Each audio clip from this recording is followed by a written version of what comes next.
So anyway, this is COVID and Coffee. I was just down here working on the Redcat racing thing here, the Earthquake 3.5. Now, I bought this a few years ago, just looking for a cheap nitro RC, just to have a little bit of fun with. And I really didn't have that. I did break in the vehicle. I did break the vehicle. Broke the vehicle, meaning I broke the pull start on it. That was the first thing to go. The engine's a real high compression. The engine is a real high compression engine, I think, for the pull starter that was on it. And when I had taken it apart, I believe what had happened was I lost the spring that basically keeps the starter away from the bearing. So what would happen was that I would end up with consistent issues. Now, there was a sticker or a tag that was on the pull start that said, do not use with bearish strength. It literally said, do not pull. So do not pull with bearish strength. And I'm like thinking to myself, what are you talking about, bearish strength? So then I realized with the compression that this thing had, this thing seems to like to start with the glow plug being a little loose to minimize some of that rough compression that this thing has. Do I think this is a good RC? I have no clue. I did get it running. I drove it, and I thought, like I said, I did the whole break-in, but I'm going to re-break in this vehicle, meaning I've kind of realized a couple of things just by trying to mess around with some stuff. I noticed, number one, I wasn't getting a full compression on the front suspension. Couldn't figure that out. There was something binding. And then also with the steering, every time I would go to a full lock of going left, the servo would kind of do like a weird, like little kick bump thing. And then coming back, it would do the same exact thing. So I thought that was all right. Maybe somehow servo arm, linkage, some kind of something. Couldn't track it down. I've got the whole front suspension taken apart, and I actually realized what the issue was completely with the front suspension. So what I'm going to do right now is just kind of show you a couple of things that when you opt to buy an RTR that is of that lesser quality, are you still having issues with quality control? Yeah. So does it really matter how much you pay? Almost doesn't seem like it does, but it kind of should. You know, there are some other manufacturers out there that make vehicles that are having quality control issues. And it seems to be, you know, just something that happens. But this vehicle right here, with the quality control issues that Redcat had in the past, this is when it was the old Redcat. The quality control issues, the shortcomings or shortfalls or whatever you call it, the shortcomings of Redcat or something like that. There's a phrase or a word or whatever that I'm looking for. It's not in there. Like I said, there's no more room. But when I was going over this thing, there was actually a bunch of things. There's a bunch of things with this thing. It's all these little tiny things that can add up to a bad experience. And as I took this thing apart, I'm realizing all these minor things that if Redcat took the time to fix it in the beginning, they wouldn't have tarnished their name as much as they have, because it seems to me, and to be honest with you, well, because here you're going to get the truth. I think it's just something that you say. To be honest with you, it's like a sentence starter. Redcat actually got me back into the hobby. I did kind of leave the hobby. I guess you want to say I did leave the hobby. But Redcat got me back into it because of my dog dying and, you know, whatever. So I got an RC to kind of, you know, fill the void, I guess you want to call it. And it worked. I bought a Gen 7 crawler, and I thought the thing was great. It had some shortcomings, but it wasn't massive. I think Redcat was kind of like trying to crawl out of their issues. Now, with Arrma, if things keep going the way they're going, and I'm only keying in on Arrma right now, only because I seem to see, I mean, there's still issues with Redcat, but I'm seeming to see these little things popping up with Arrma that's starting to give a little bit of a tarnish to their name. And if they don't straighten out, they may end up, well, they probably never will, but they may end up like the next Redcat. At least people that, if a Arrma that you've got, if that's your first experience and you've got nonstop issues, you might want to shy away from Arrma. And then what's the next vehicle you may choose? You may choose Kyosho. You may choose Team Associated. I think a lot more people might want to go ahead and choose Traxxas. So I'm just going to show you just a couple of minor things that I've come across. Some of the very minor remedies. I'm not changing parts. I'm slightly modifying things so that the RC, so at least I will get a better experience with this RC. And these things are so minor, but they are things that, I don't know, man. If they just took the extra couple seconds and made sure stuff was okay, made sure like tolerances, like that's a big thing, tolerances were correct, it probably would have helped their name early on. I don't have any issues with Redcat, meaning because I know what they are. It's a lesser expensive kind of sort of RC company that can get your hands on the trigger and the throttle. And for this particular RC, the trigger and the throttle, or at least the throttle trigger, is nitro. So I'm going to see if I can get this thing going. Like I said, I've already been working on this thing, and I was thinking about doing a video, and then I was just like, no, I just want to run this thing. But then I just started coming across upon issue after issue after issue. So I was just like, you know what? I might as well just go live and just hang. I mean, I'm going to be sitting here doing stuff. So if anybody wanted to, watch the minor little issues and what it takes to resolve, who knows? Maybe this 3.3 is kind of okay. I do see one other issue with the front end. I'm not sure if it's really an issue yet.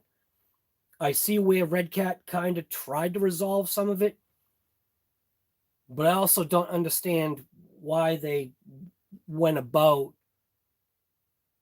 like, especially the front end. Why is the front end missing metal? Did that really help their bottom line? I don't think so. Because if this part breaks, if anything, that hurt their bottom line, because people are going to be like, this thing's a piece of garbage, especially now with all this social media crap. Things, it's like a wildfire, man. It's like the internet is like a California wildfire. When something goes wrong or something is bad, it travels like that. So kind of like Will Smith smacking up, what was his name there? Not Chris Rock. What was the guy that he just smacked up yesterday? Smacked him up. All right. So I'm just going to jump into the chat real quick too. All right. So we've got first on, wow, 6,000,000,001. What's going on, Guy? Guy, it's only and if the preceding word behind a file. That's too much to read, Guy. I can't do that. That's too much. I'm not, yeah. No, it doesn't compute. Sorry, man. Thank you, though. Thank you for my English lesson. Earl, what's going on, Guy? Mia Depth, Thompson, Barry Kid, good morning. Bearish strength. Yes, dude, it actually said bearish strength. Mattio RC, what's going on, man? Compression relief valve. Yeah, exactly. Yeah. Finally got a haircut? No. Joe Girding, what's going on, man? About time. Guy, yeah, dude, aerodynamic, yeah, kind of. KGM, what's going on, man? Yeah, gotta see if I can resolve a couple of little issues with this thing. You love your earthquake. Yeah, you know what? There's weird things about it, man. There's like little positives, but then it just makes you realize how much of a cheap RC it is. But I'm gonna see, you know, I mean, I've got broken teeth and everything on this spur gear and everything. So, and I don't even know when that happened. C Stone, Dazapaka, what's going on? Good afternoon, right? Or morning, exactly. Across the pond. Bob 3187, what's going on, guy? Let's see. Owen Rogers, what is going on, guy? Haircut? Nah, what are you talking about, man?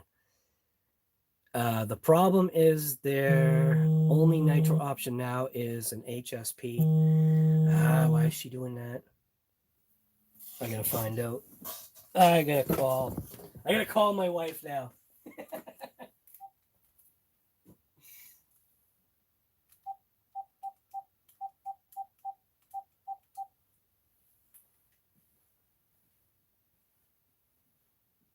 Hey, man.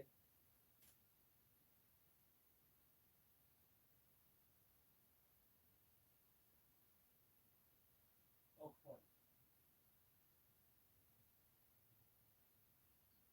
yeah.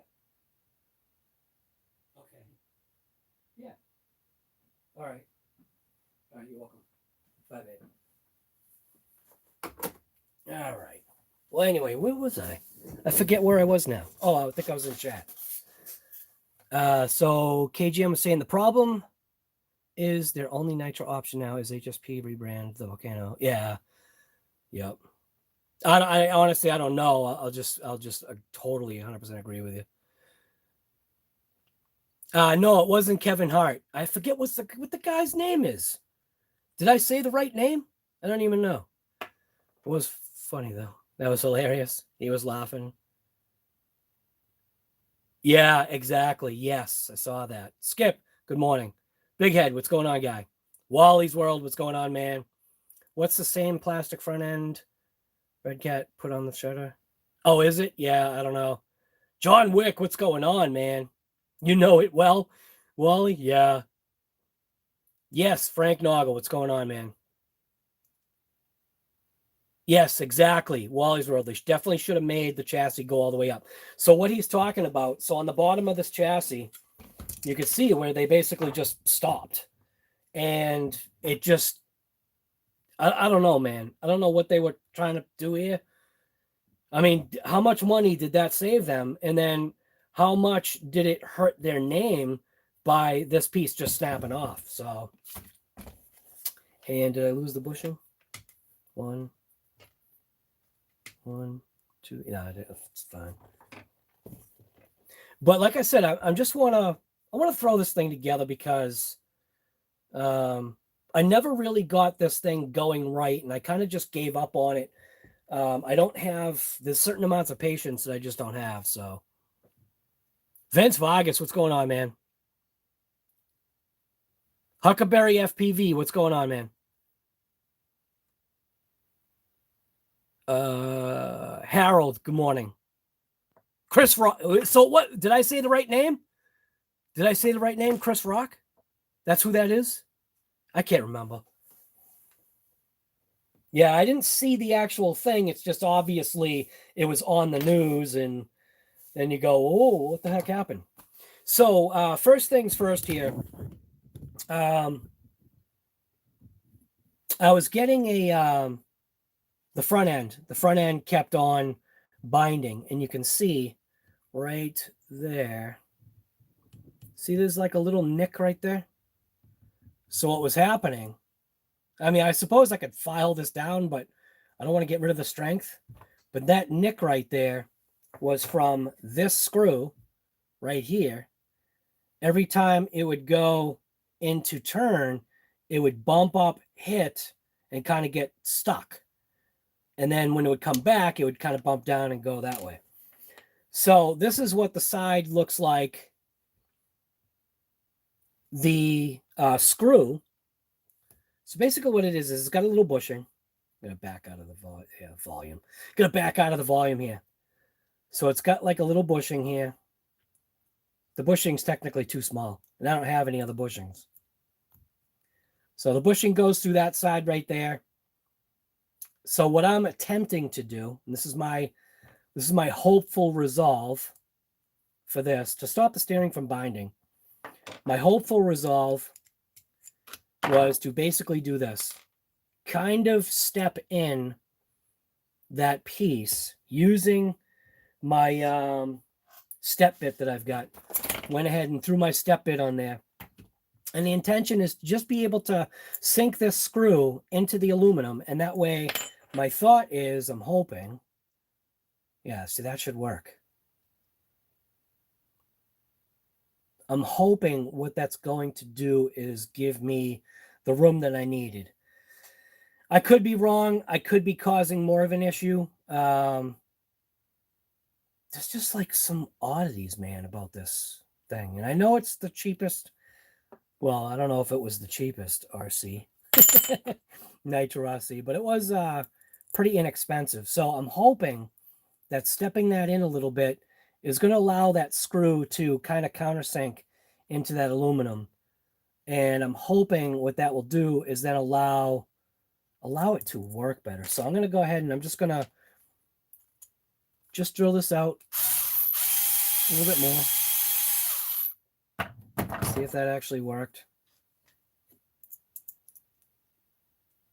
And what I'll do is I'll go ahead and I'll reinstall the little bushing thing here. Install that. There was a washer on that side. And what I'm going to do now is see if in fact that worked. And the other thing too is obviously they used Phillips. So I'm going to try and see if that worked. Then I'll do the same exact thing to the other side. But little things like this, I feel like this hurt Redcat. Little stupid things because, or at least not, I don't know, maybe not hurt them. I don't know, man. The whole quality thing with everything now seems to be getting kind of out of hand. So let's see if I can tighten it up just a little bit more. And that literally did it. That's all it was. Now I'm guessing, I'm hoping, I need to see if this is going to now still bind. So I do need to go ahead and throw that bushing back on there. And I did this in a way just to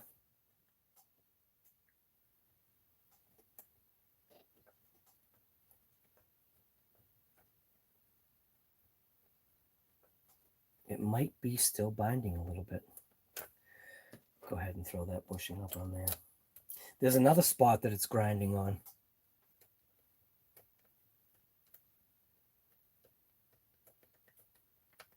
So let's see.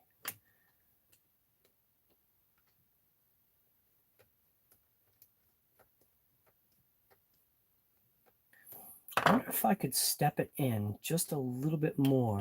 What I can see is I can also see it's grinding on this location right there. And I'm pretty sure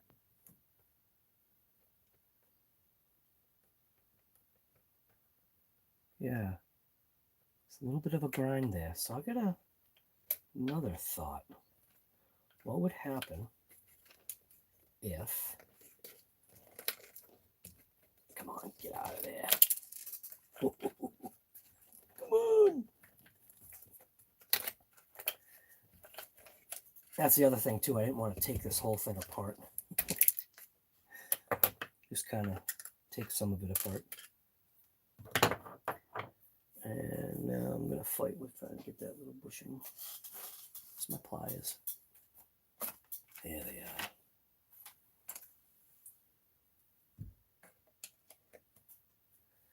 The other thought was too, is if I had I don't know if I've got a washer. Yeah, I don't think I do. I could take a washer and step up that bushing away, but I don't think I've got a washer for that. Pretty sure I don't.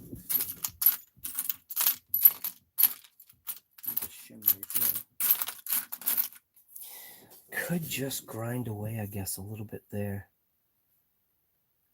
Because it looks like, yeah, but that's also where the screw is too. I don't know, man. Oh, you shaved down what plastic? This plastic right here? Yeah. Yeah, you can see it's binding there too. So not only was it binding on this edge right here, it's also grabbing that edge right there.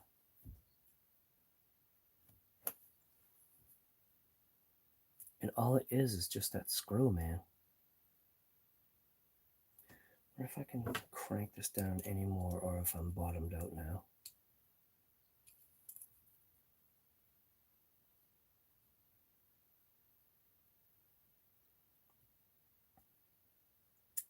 I think there was, I can't remember if it was, I think there was a washer on that side.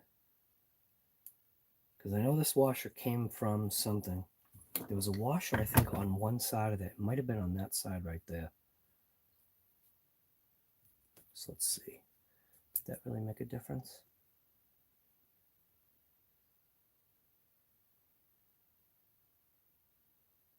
Not really. Did allow me to be able to tighten it up, so that's a positive. So I'm going to go ahead and do the same thing. Just going to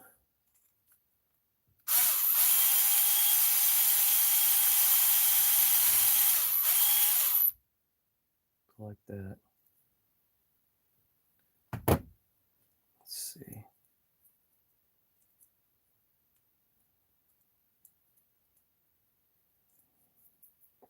Now let's see if this side binds. I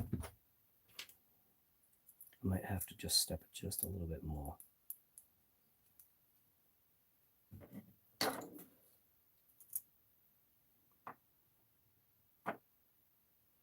looks like that might be there now.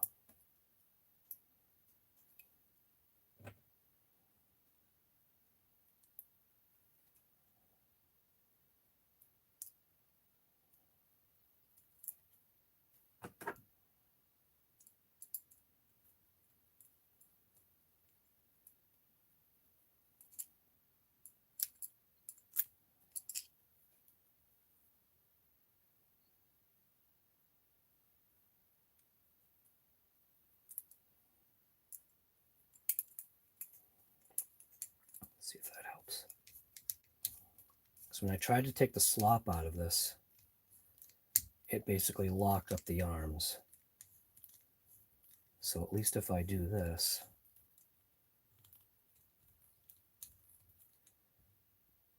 yeah, see how that arm is locked up? See where this one moves nice and free? That one's locked up. So I'm just going to step it just a little bit more.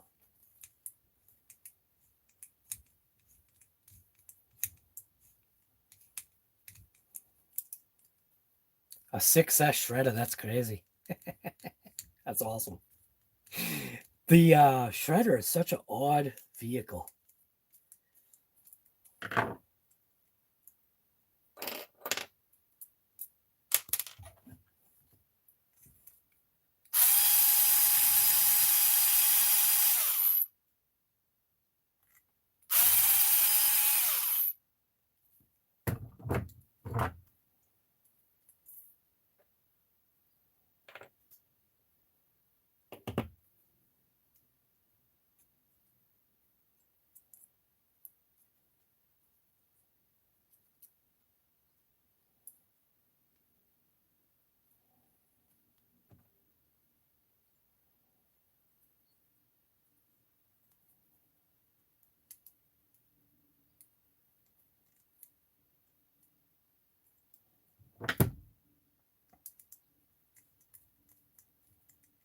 Yes, super long wheelbase. Yep. You know what I wish, one vehicle that I really liked was the R5. I wish they did something with that. Oh, yeah, the carburetor was all jacked up. Yeah. I think my car might be jacked up too. The R5, Definitely seen. I've got that going on a little crooked. I mean, on backwards.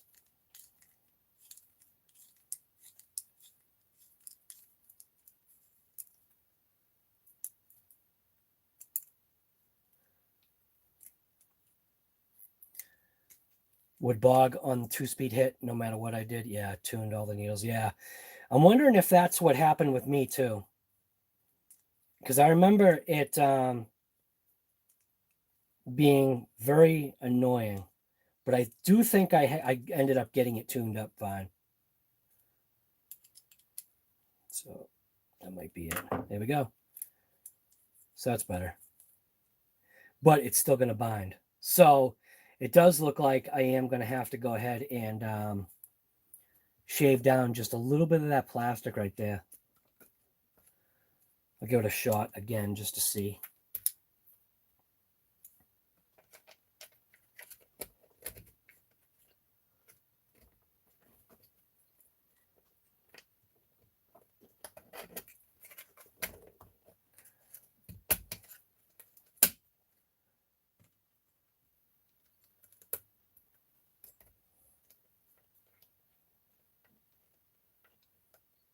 Look at that. No more bind.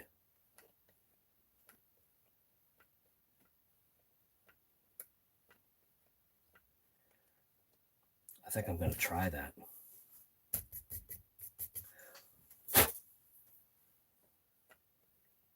So it definitely helped having the other side in too now.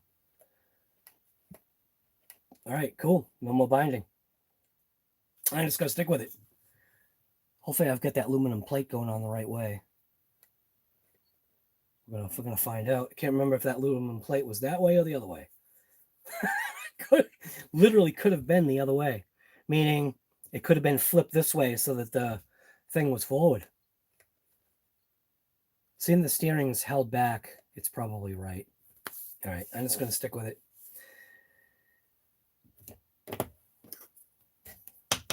So a little bit of shaving on that. See what happens here. See if I can get this to go back in.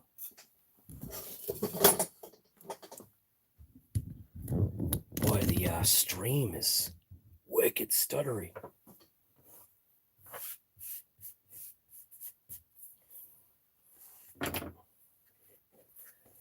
All right.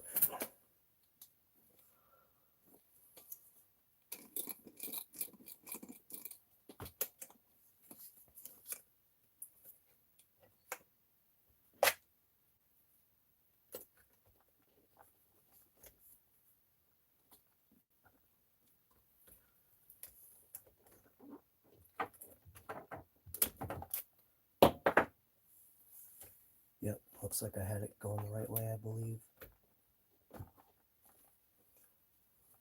So looks about right.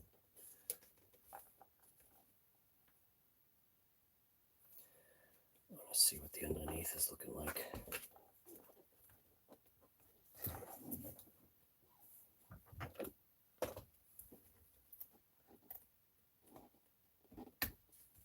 All right, that's on there. Get this top plate shoved back in there. And that was kind of a pain. How did I do this before? I think I must have shoved that underneath. It's like I need 5 hands here. Yeah. All right.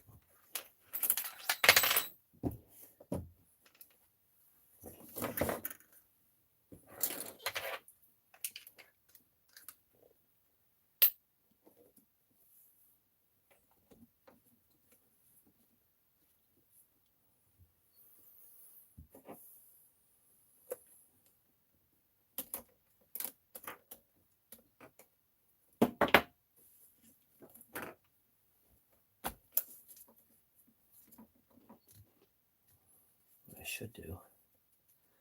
See if I can toss in a couple of screws this way. So it's going to be, where are they?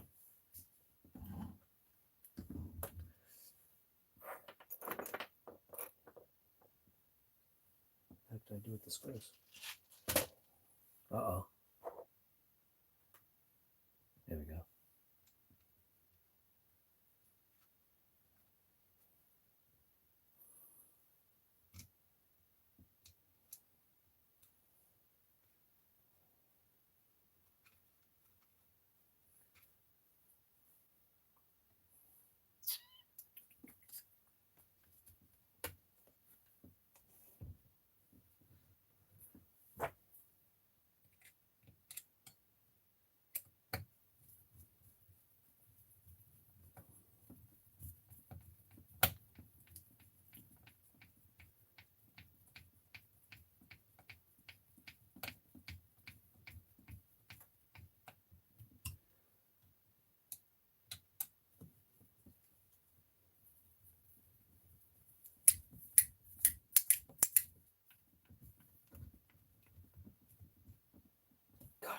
Look how floppy this is. That is so bad. Obviously, that top brace is going to help, but man, that's some flop.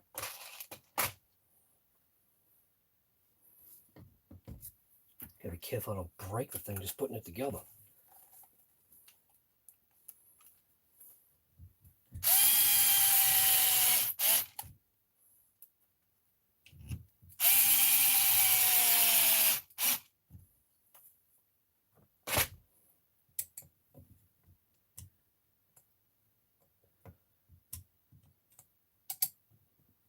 Now, I should be able to get that top plate in place by bending. By bending that out of the way and then placing this in the way. Just like that side and then this side. 2 screws hold that together. And I remembered 2 long screws went down through there. So we had 2 long screws, 1, 2. Pretty sure these long screws, I think those went down into there. Let's see. Because those ones don't need to be as long. Those can be short. Those ones, these ones. I believe these long screws. I think they went into here. What I want to do, I'm going to take my driver. I'm going to dive the 1.5 in the hole. Goes down pretty deep. Yep. So it's going to be those ones.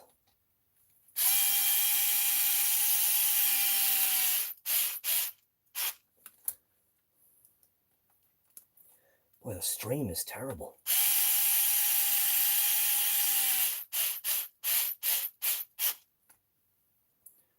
And then these ones don't need to be super long.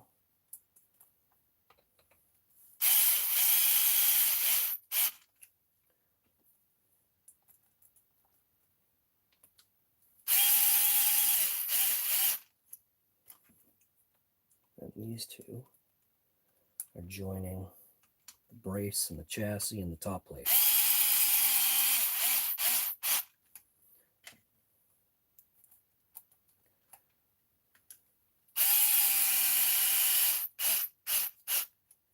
The other thing that I had done was Redcat had this, they had these links that went to the front suspension and then went to the upper brace. The only thing that I was having an issue with is I noticed that there was a lot of binding. So that's the other thing I wanted to talk about. Not only was I getting binding on steering, I was also getting binding on compression. So now this is totally reliant on the shocks to do the job like it was. I also removed the sway bar. This is just a temporary solution. I just want to see how the vehicle reacts without the front sway bar. If I end up needing it back, I may install it back in. I'm not sure, or I'll just see if I can adjust something in the front end. But those little tie-in braces that went to the chassis, to the front knuckle, I did get rid of those just for now because, I don't know, man. If the rear doesn't have it, why does the front need it? You know what I'm saying? It seems like certain things on the front are a little bit more beefier than the rear. Maybe they were worried about, front impacts or front landings that, if you landed on the wheel, maybe they were thinking it would torque it, or I have no clue why those links were there, but they're gone for now. Those are these right here. Just went to the chassis to the front knuckle. So just like this. And I mean, all right. The other issue that I came across with this thing was the front suspension not being allowed to drop and basically hit all the way. Okay, now I at least get some, hit on that front end. And maybe, I don't know, maybe it has to do with the rigidity of the whole everything. Maybe the reason why they had those links there was to prevent this from flexing too much. I have no idea. But I'm gonna just try it without them. So inside of here, I'll call it the kingpin. So obviously you've got a pin on the top and the bottom. Where these links were located, they were located to the outermost hole. Well, the screw or the head of the bolt that attaches to that top pin to allow for steering was not allowing the link compression. It would stop right there. And initially I thought it was a sway bar. So I just took off the sway bar, and then I realized it didn't make a difference. And I was thinking, all right, there's something wrong with the shock. So I popped off one shock, realized it was still the issue. Then I took off the top link, and then I had full actuation. So I decided to, what I did is I took the link off. I screwed the adjuster all the way in and put it on the innermost hole, which then allowed full movement without trying to like modify this link. It almost seems like the ears on this just weren't tall enough.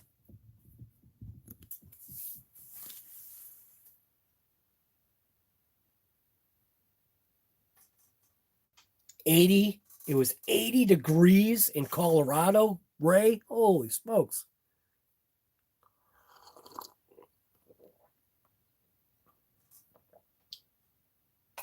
You got snow? What, KGM, where the heck are you? You're 14 degrees and snow? Dude, you could keep that. Wow. All right. Yeah, I just feel like the links were causing an issue. I may install them. I did shorten them, but it does seem as though it causes binding. And yeah, actually, it does cause binding. You can tell. It pulls the link right away. Look at that. That's junk. No, forget it. Those links are out of here. I want suspension actuation. So I'm going to go ahead and... Oh, no. Did I forget to connect up the... I did. I put on that stupid top plate. See what I did? I put on the top plate. And I got to take that top plate back off, because what I need to do is I need to reinstall the servo arm. And I think the only way I'm going to get to that... Yeah. That was dumb. All right. Well, at least I got a power driver to do it. And at least the screws are in the right spot. At least I think they are.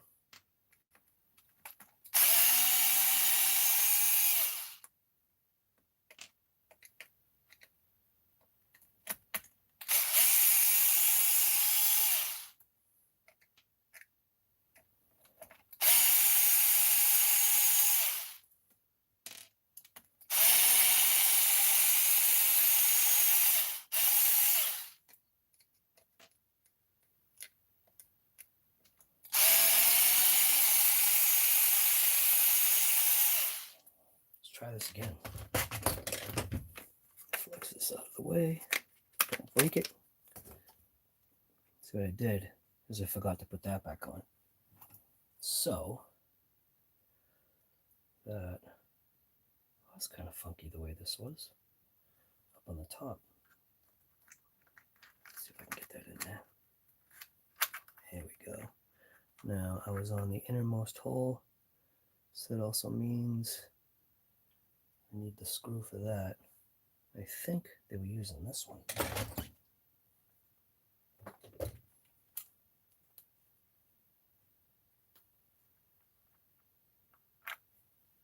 think it was that one. Maybe not. That might be a link screw.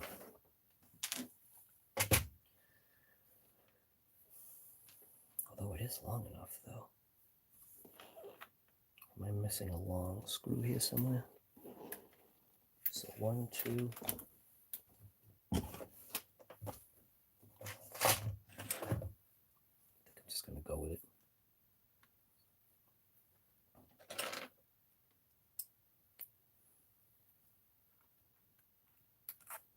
That looks like about the right length.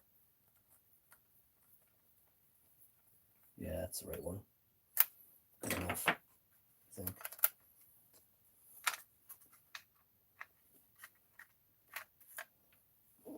That's better. Maybe I should attach the links now too, make it easier for myself here.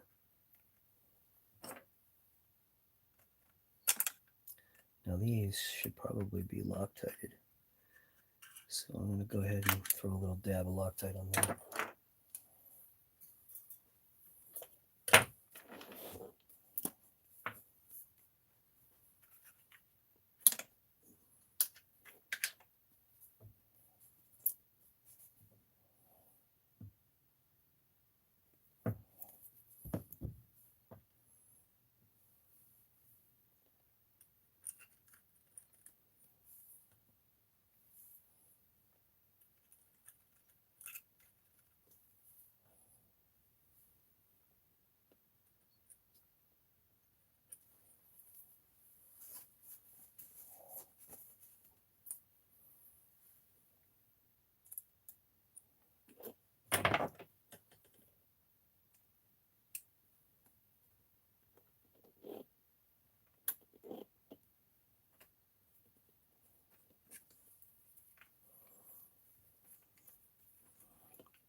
Now,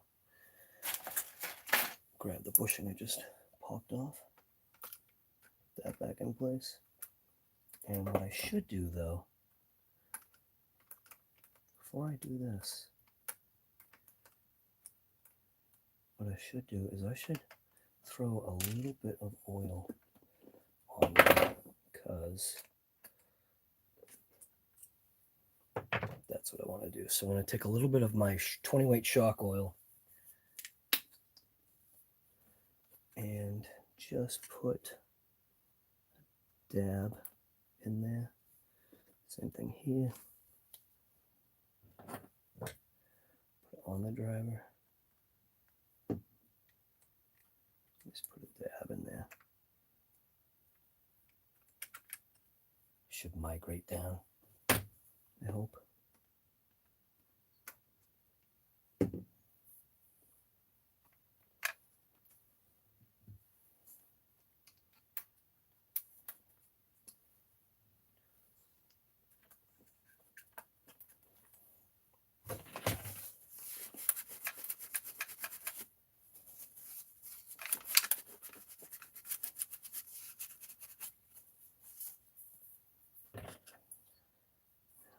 Get it out of there.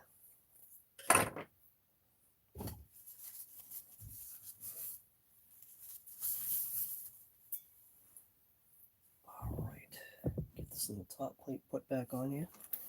The intent is to be able to fire this thing up today.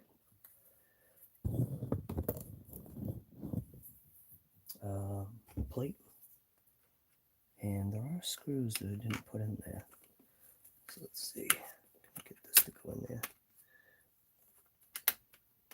There we go. Put these long screws in here.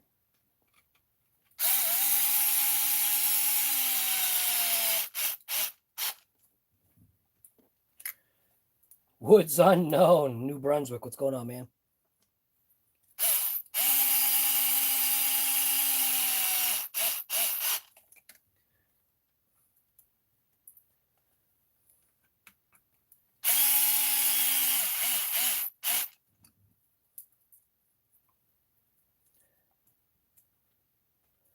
Monster Jams here.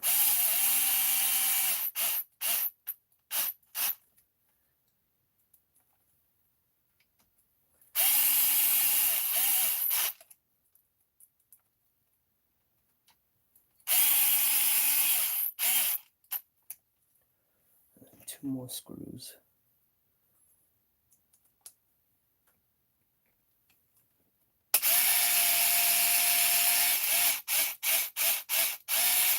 All right, wait a minute. What did those screws go into? Nothing? What did that screw go into? That screw went into absolutely nothing. So why is that screw even there? Why is that screw there? That screw went into nothing. Nothing for it to go into.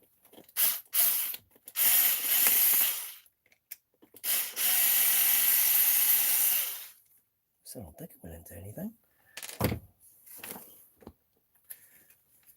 I gotta get that wheel off. Can't see. There's a screw right there. It looks like it went into nothing. Oh no, wait a minute. Yeah. Does that literally go into nothing? I could use the light. Enable flash. Yeah, that screw does nothing. Or does it?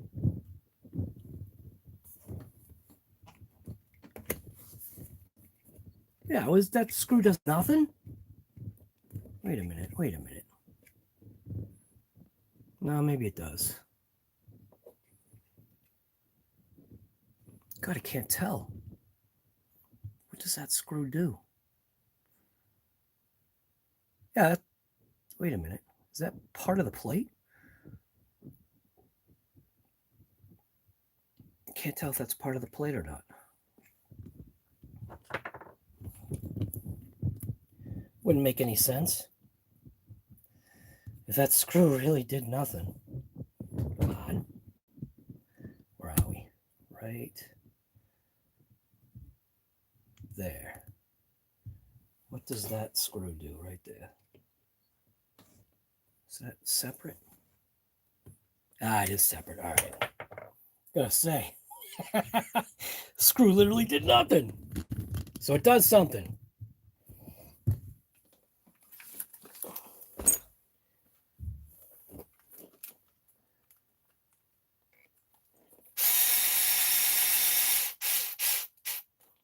All right. That one. And this one. All right. Clean up the oil and the junk here.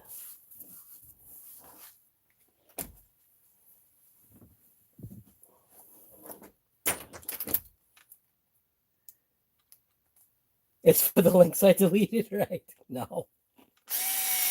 Wouldn't that be funny though?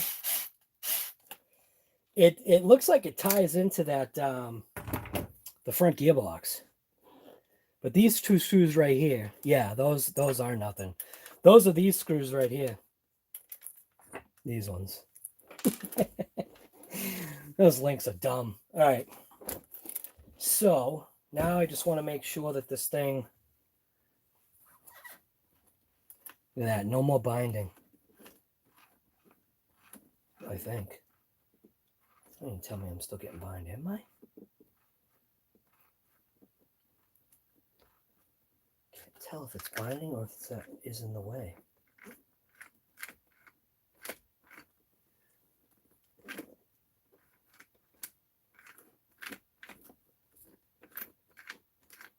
I can't tell.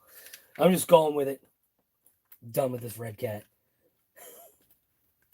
All right. That's going to get the servo in place, fire it up here.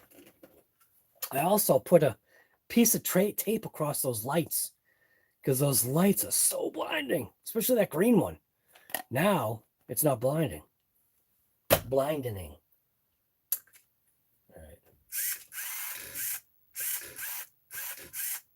Listen to the delay in that.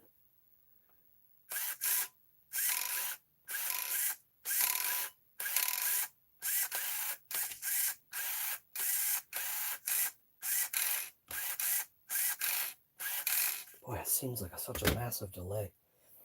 All right, so I think the steering is about right. Go and put that little servo horn on there. See, it does look like it's still off, so it's the trim. Or I could maybe adjust the steering links a little bit better. Man, look at that. Why is that so far off?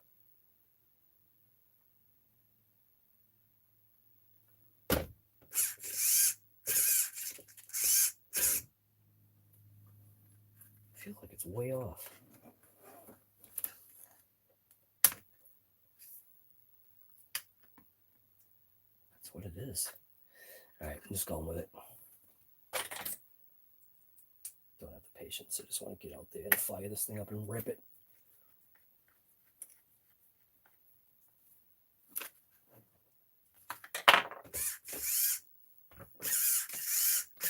Well, at least it's not binding anymore.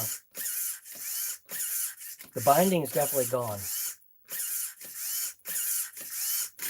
God, that servo's junk. Oh.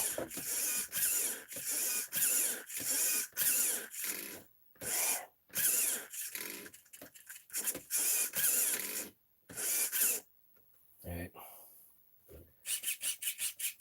The throttle is cranking on the gas tank. Why is the gas tank shifting? Look at the gas tank. What's up with that?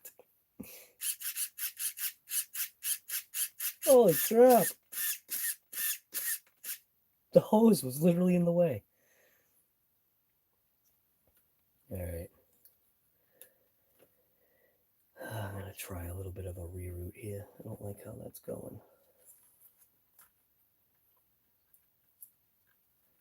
Make sure these hoses aren't getting jammed. Let's see, pop that off. Bring that out of here. Maybe bring it to that side.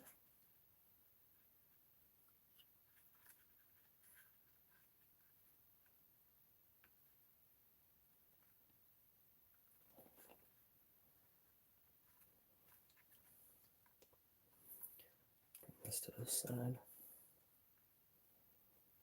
See if this works. And bring that around to there.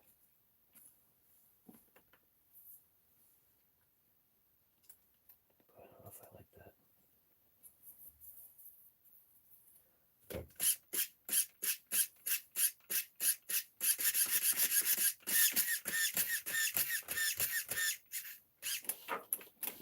Brake seems to work.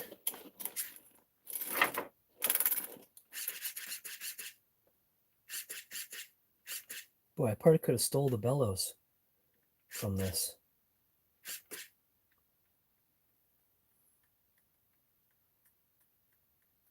Seems like that.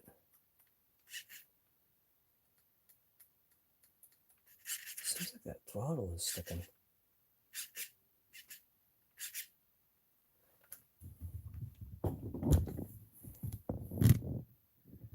See when you watch the bellows. Full throttle, release. See how it closes a little bit? So what's causing that?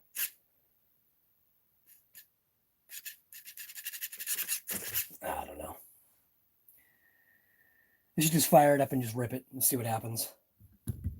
All right. So I'm gonna pop out that plug.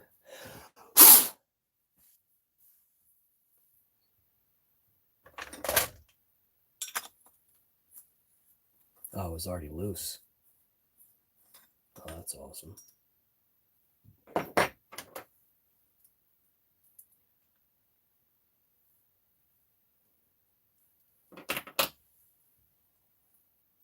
was my starter.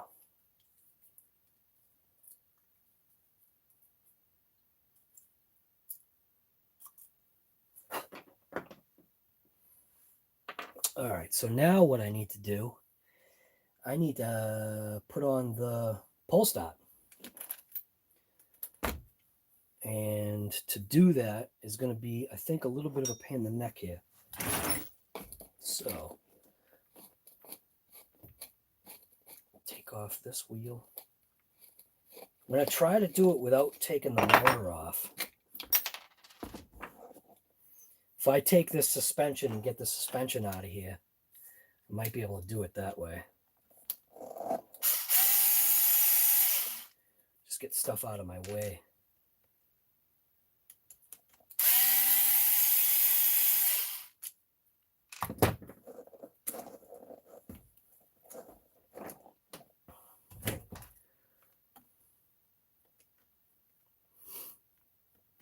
Let's see.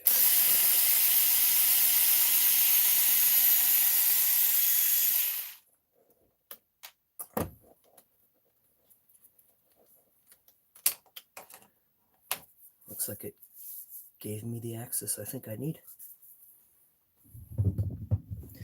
Believe that just gave me my access. So I need to get in there with 3 screws. I think the one that I may have a problem with is the one way down on the bottom. But let's see. This is the pole stop that I got right here.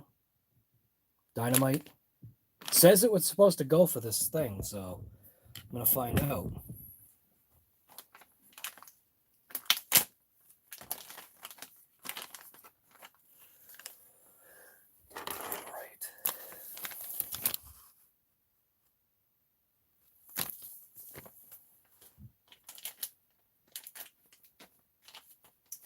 Of course, scissors won't cut the plastic.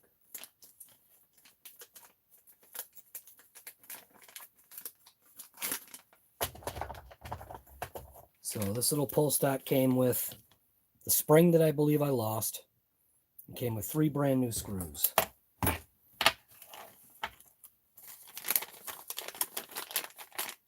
And they're separated. Look at that. That's pretty smart.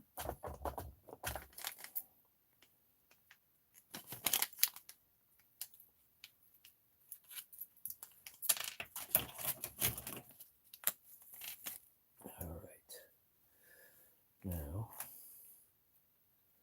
this pull start is going to go in there. Can I do it without? What's that tape on there for? Oh, the tape is holding that on. That's right, because this likes to spring right out of the way. If I pull the exhaust out of there, I could gain a little bit more access. So I'm just going to give that a shot.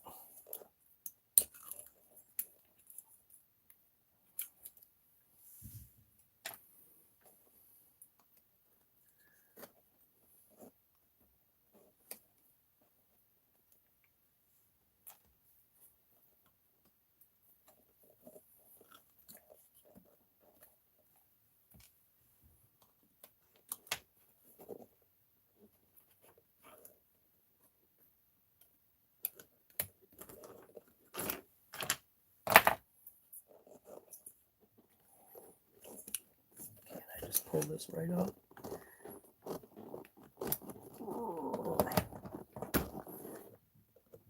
There we go. Gave me a little bit more access here. Now this coil, that thing would just fly right out. So let's get the spring installed in there.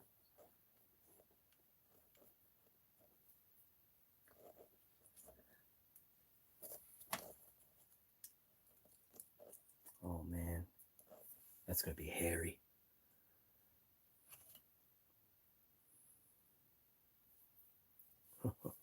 This could be the end of it. I might be buying another post out here.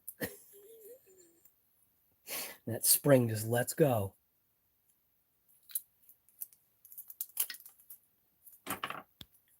This spring.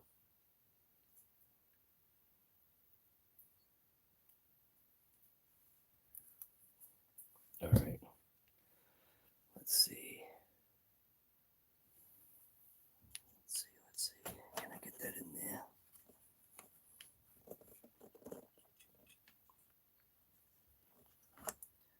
Oh, man. Oh! The spring just launched. No! No! The spring is gone. Oh, crap. Where'd it go? It hit the ground. Oh, no. That is gone. Oh, I found it. Found it. All right, let's try this again. Maybe if I put that in there. Try it this way. Maybe this way is going to work better. Yeah, that way it looks a little bit better. Let's see. Get it in there. Oh, look at that. All right. Seems like it fits. And these are stinking Phillips. Why are these Phillips? All right. Let's get this top one on here first.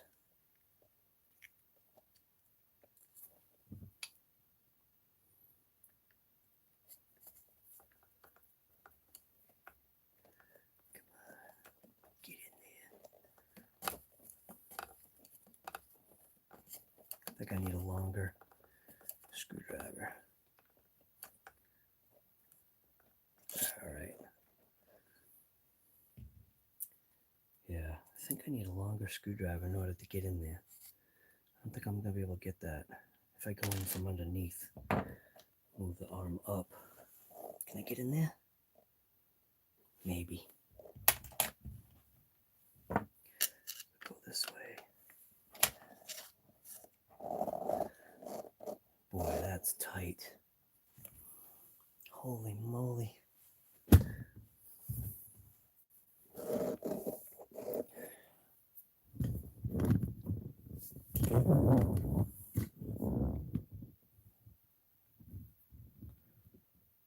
That's what I'm dealing with right there.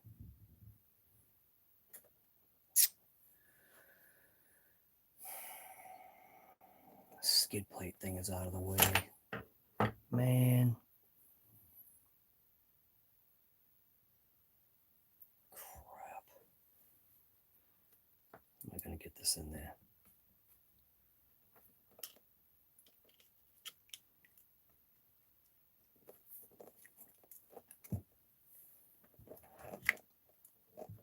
Oh, I think I might have got it.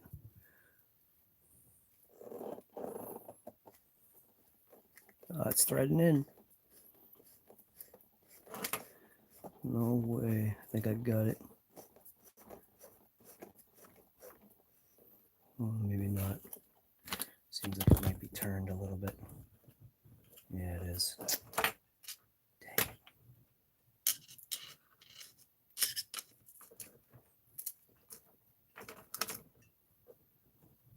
Come on, get in there. Ah, you son of a gun.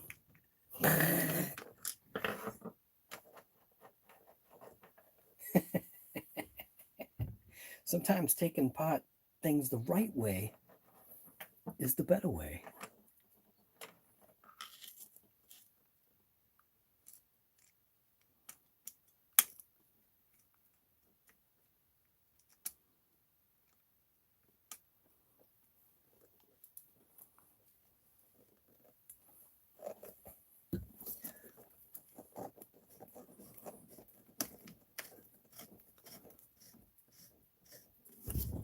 For some reason I feel like it's still off.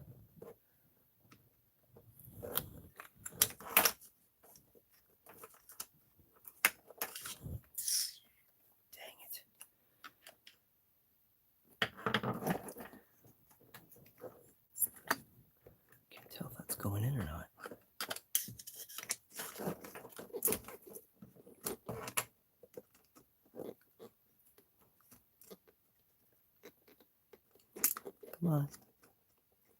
Get in there.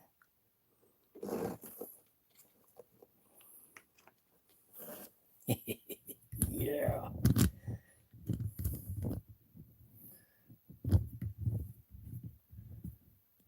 So that's what I'm dealing with right there. I'm trying to get that to go in right there. I think I'm off.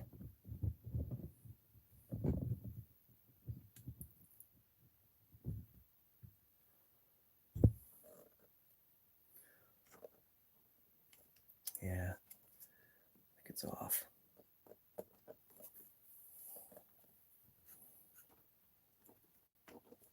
Nah. Just do it the right way.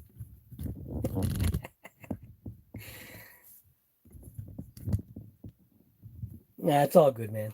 I like doing things the hard way. Come on. You should know by now, guy. You hardly ever hear, but when you are, you see I always do things the hard way.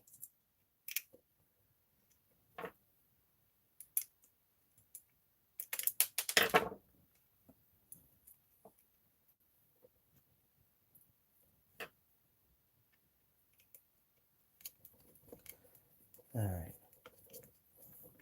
Get the other screw on. At least the other one's on. Maybe we'll just go with 2 screws. Maybe 2 screws is enough. All right. Can I get to that? I need just a longer reach driver, and I think I could get to it. Oh, wait a minute. Oh, I think I got it.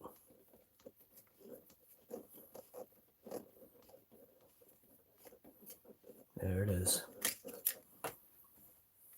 I believe I got it.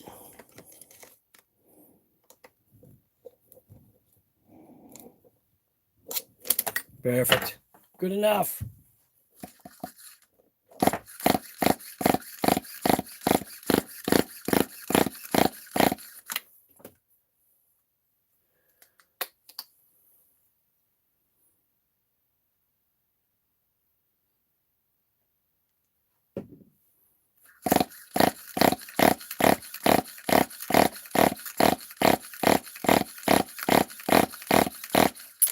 Meant.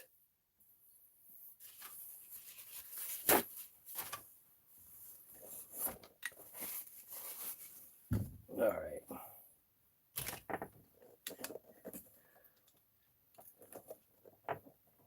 Put this back in position here.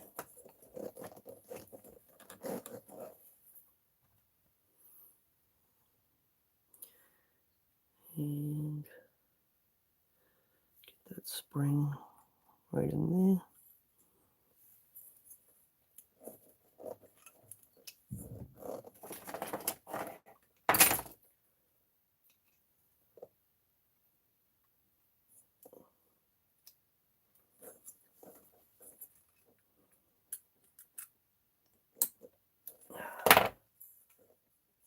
That's on there.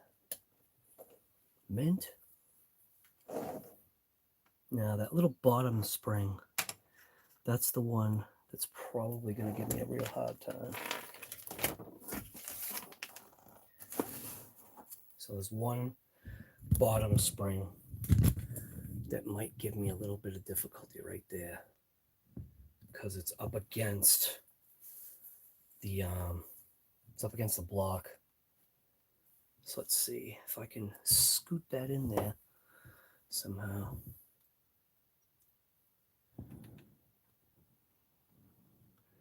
Where's the hole first? Try getting it into the hole on that one side, which is right there.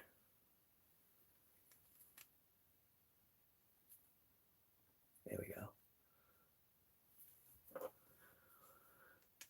Let's see. Oh, look at that. A little bit easier than I thought it was going to be. Well, that's cool.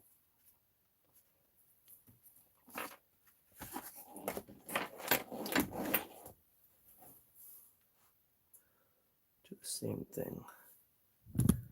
This one. One hole there.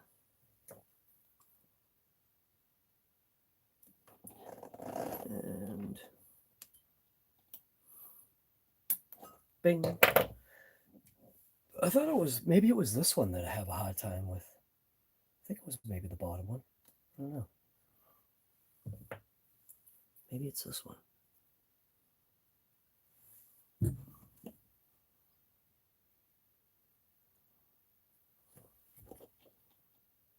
Again, not really. Pretty easy. Good to go. Good to go. All right. Now, throw the suspension back in here.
All right.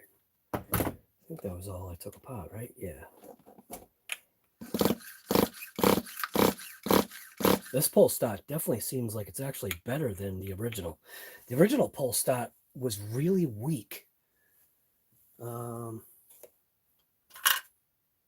That pull start actually feels like it's a better pull start. All right. Wheel. And I should probably put a little bit of thread lock on there. Shut that off. Shut that off. You can see I got some gummed up fuel in there from the last time I drove this thing, which was like last year, I think. Be fine. All right, what are we doing here? Loctite.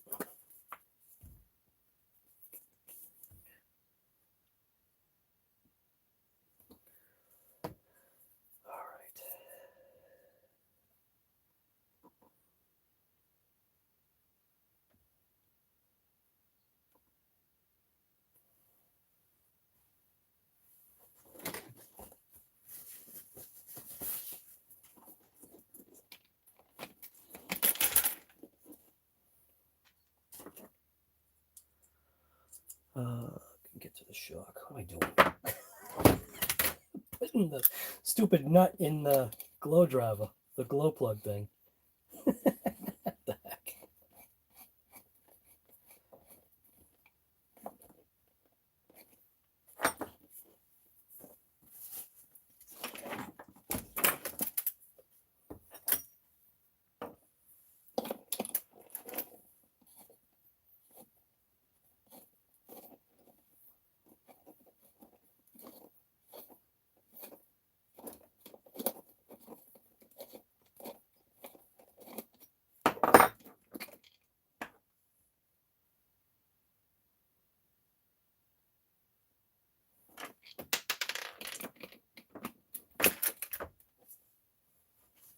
All right, let's see. Where's the bolt?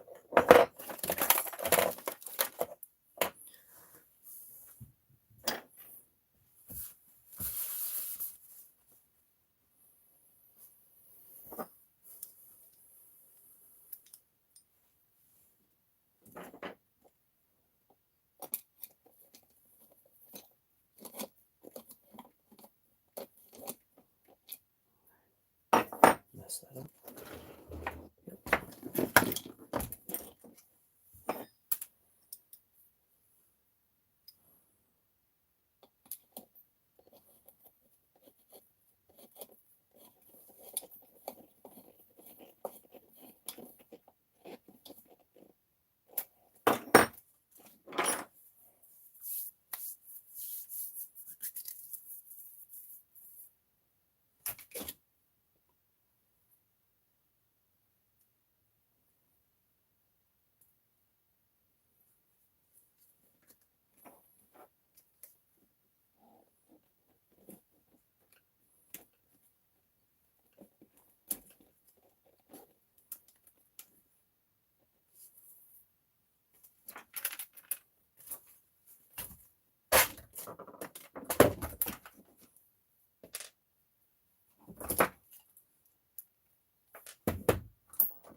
all ready to go.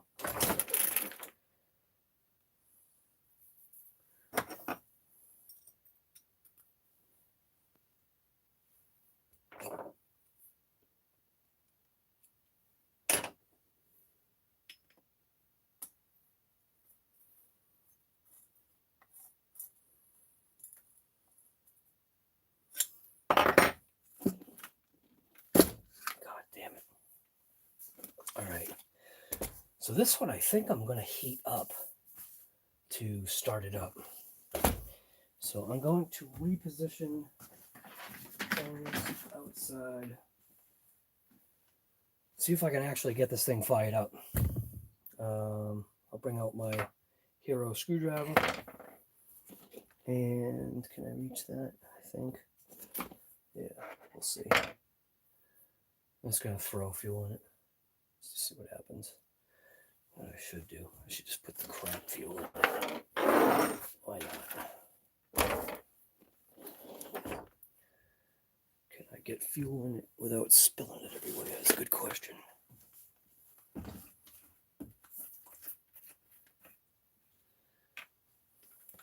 Probably not.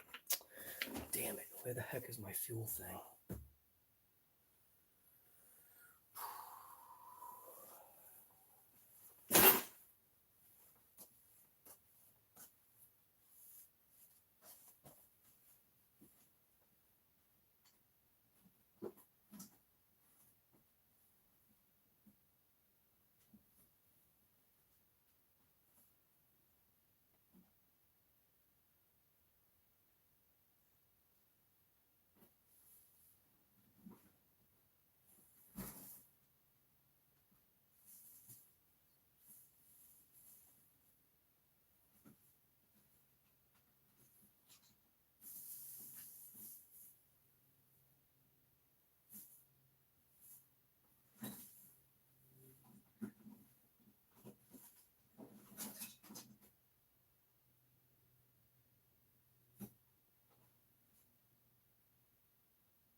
Not know where my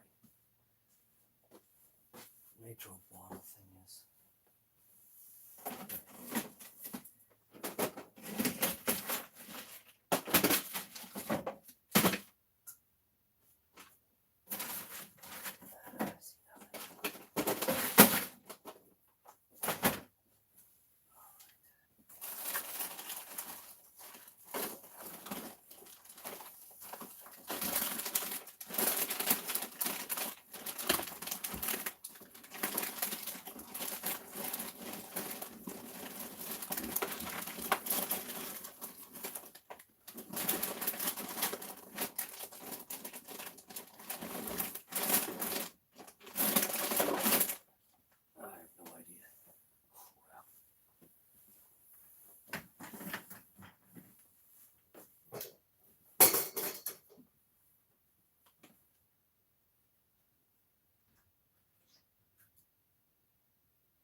I see nothing.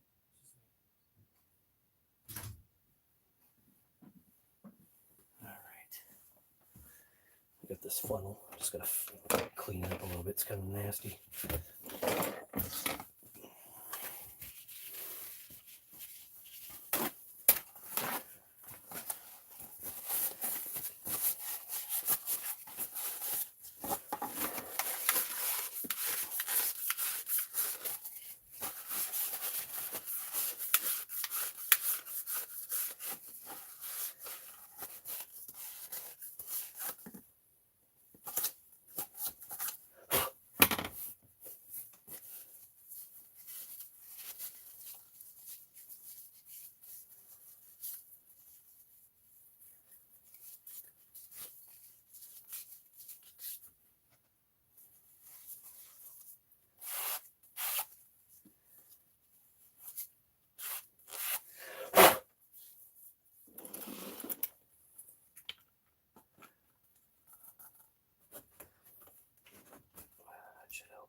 Perfect.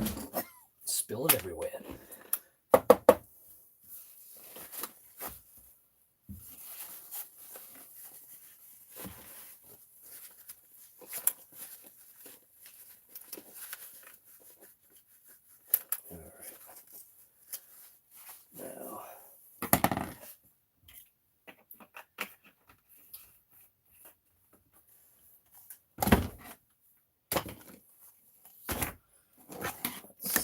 If I heat this up, is that going to give me a little bit of help?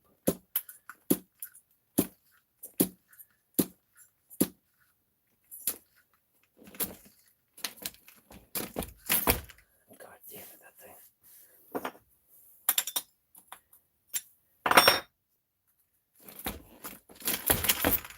Holy crap.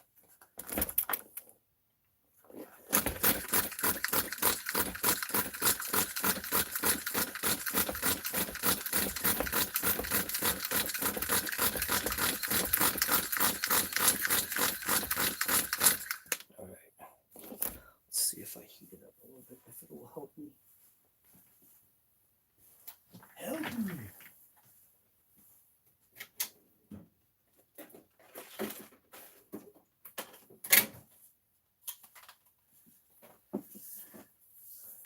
Can't hurt.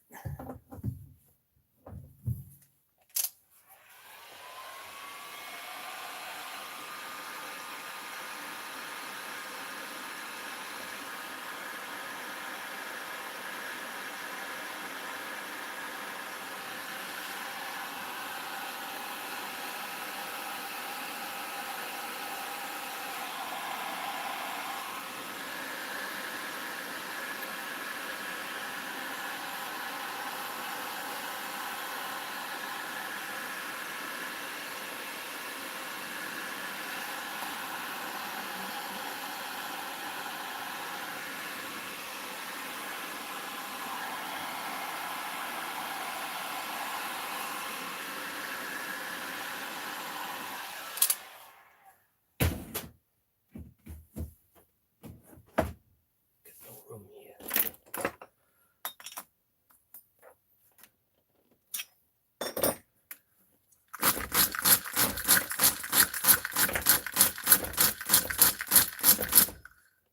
All right.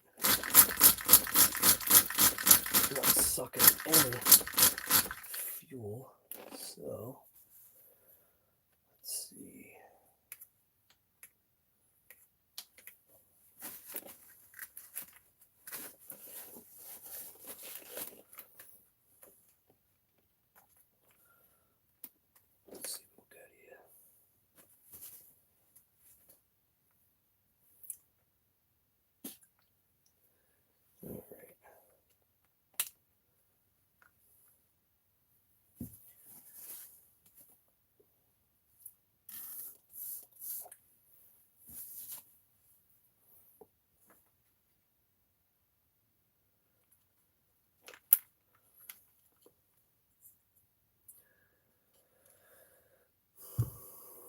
Oh, I didn't see that down there.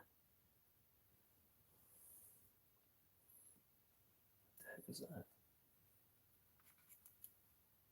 Oops. Wrong way. This way. Oh, that brings it right to the gear. That's no good. So I guess over, under. Fuel line's wicked, wicked long.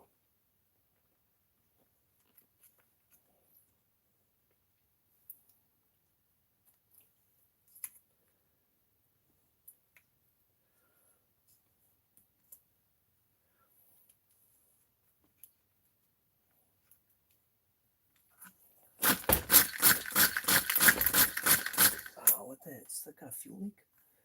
Oh, it does, you son of a gun. This hose, there's a fuel leak in this. Look at that. There's a hole right there. I could see it. So I wonder why everything's getting soaked here. There's a split in the hose. Right there. It was pissing out of it. Ah. I wonder if that was part of my issue. Let's cut that. Where my cutters are. So it's pissing right out of there. See if that helps.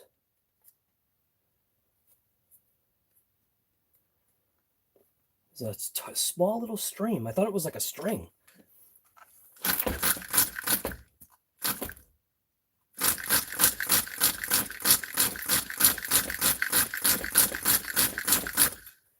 it still pissing?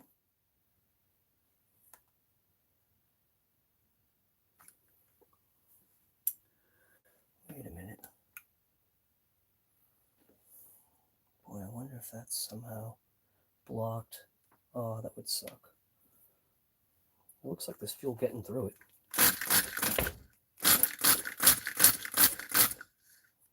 There's a lot of air. What's going on here? Let's see. Oh, there's fuel there. Wonder if I have a split somewhere here. Let's check this one.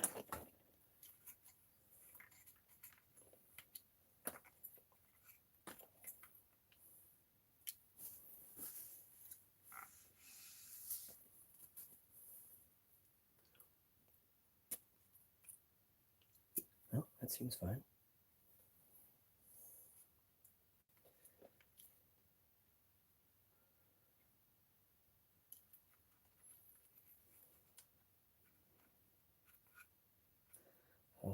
How'd I have this going? This way? Yeah, I think I had it this way.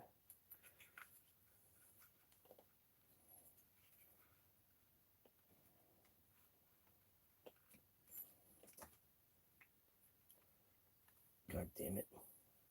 I didn't even realize I was just leaking fuel everywhere. Let's try it again. Just drain the tank. Jesus Christ. Well, at least I know fuel's going through it.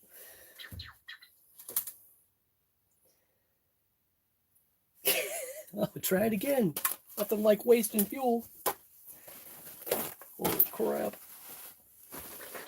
Well, at least the table's clean now. Boy, I couldn't even smell it or anything. Ah, the table's nice and clean now.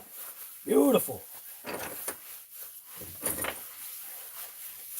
Only on this channel right here will you have stupid stuff like that happen. Because over here, we tell the truth. All right.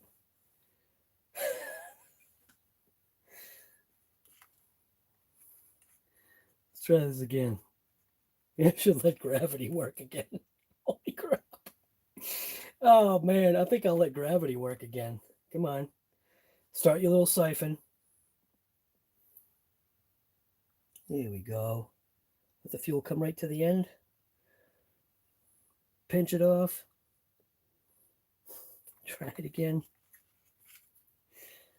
What the hell? Only here. Oh, there goes all the fuel again. All right. Let's see. Can't tell.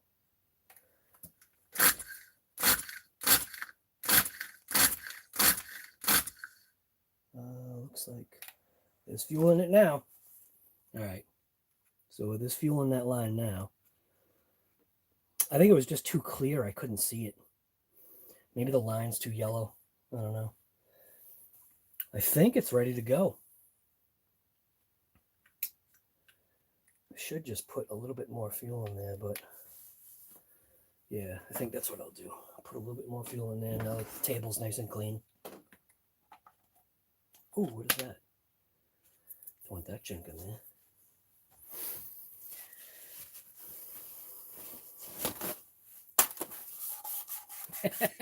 You love putting a lipo in something and just ripping it? Yeah, I guess. But I like the battle. I like the stupid battle. The battle of stupidity. All right. See if I don't overfill it this time. right to there. Look at that. Learn my lessons once. Learn my lessons once. Boy, table's nice and shiny now. Got a nice glow fuel everywhere. Made a clean spot. Looks like I hammer-rolled the table.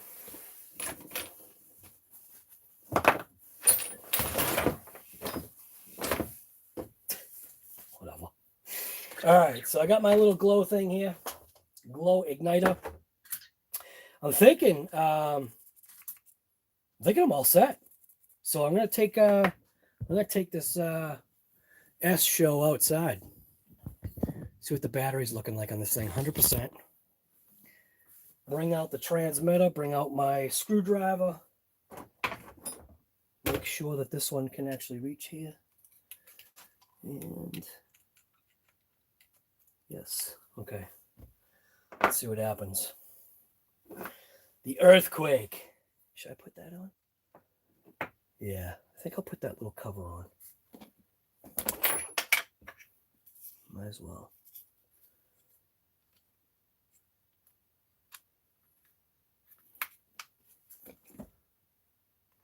Looks like it's good.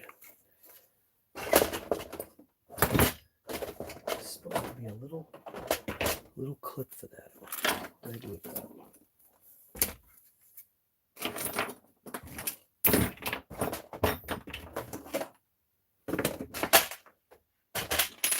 I will say that this pole starter is way better than what I had before. The pole starter that I had before, like I was saying, no joke, it literally said on the instruction little thing, do not pull with bearish strength. So let's see what's going on here.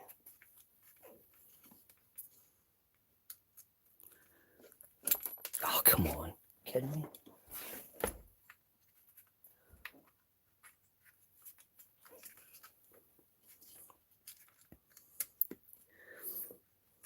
Oh, man. Whose fingers can do this? What the hell? Come on. Serious?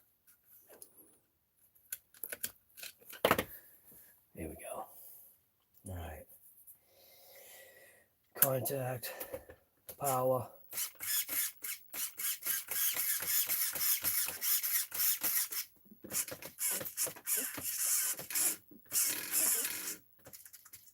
Servos. Something's up with this servo. Look at that. What the hell is it doing?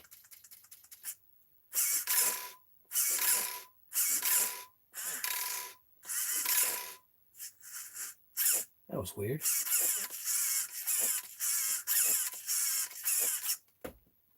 That says issues right away. What the heck? What the hell is it doing? Oh, that's not good. What the heck is that? I wonder if it's got a faulty steering servo. All right, well, whatever. Steering, it don't matter. Go bring this outside and see what happens.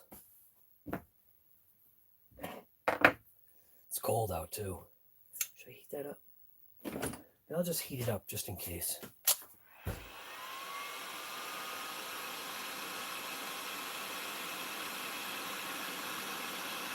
Yeah, you think that servo's cooked?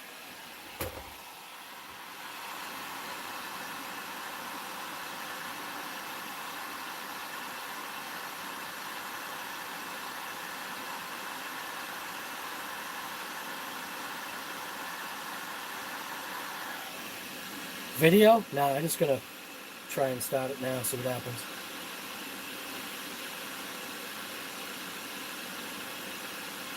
It's wicked cold outside. It's only 31 degrees.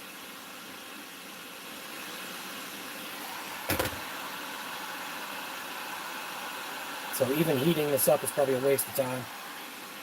It's going to instantly just freeze right when I get out there.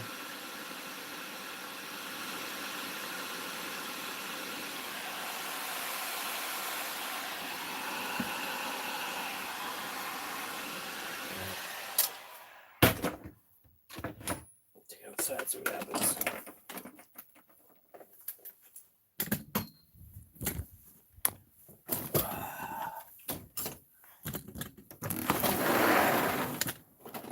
It's cold out here. All right.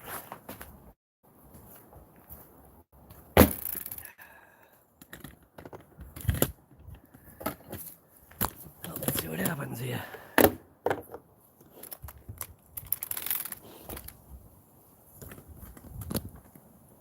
It's gonna fire or what? Watch out for that bear strength.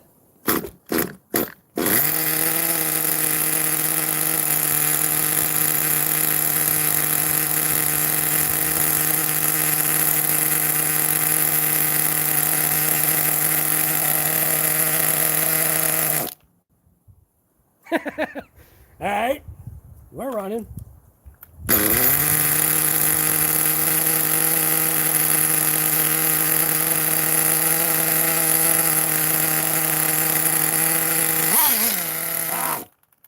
All right, where are we now? So it's dying right now, but I'm seeing plenty of fuel pumping in. So I'm just gonna do that, see what happens.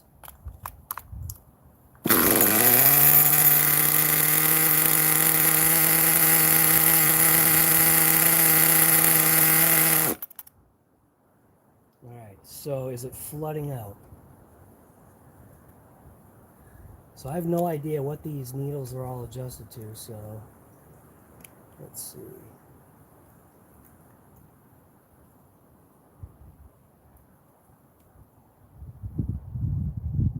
All right, so let's see. Half, one, half, see what happens.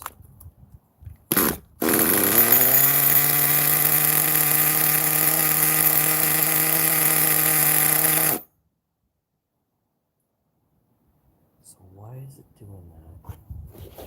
So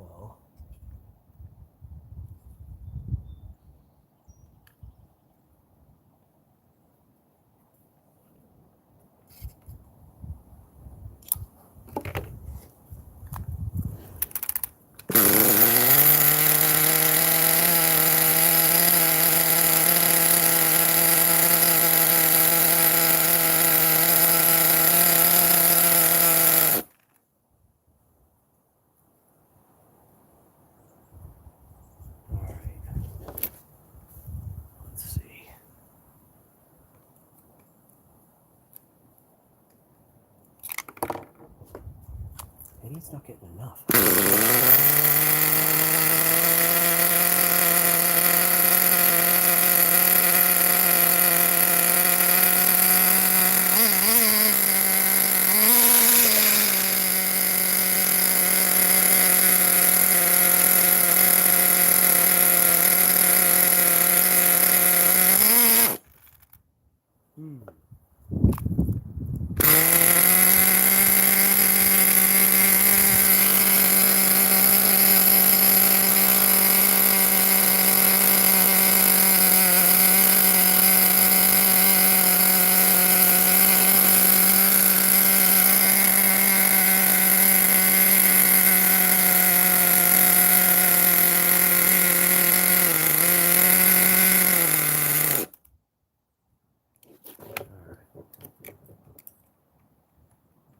On there.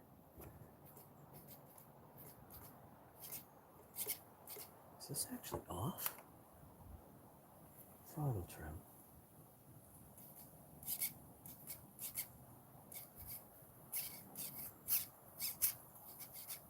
I think that was keeping it open.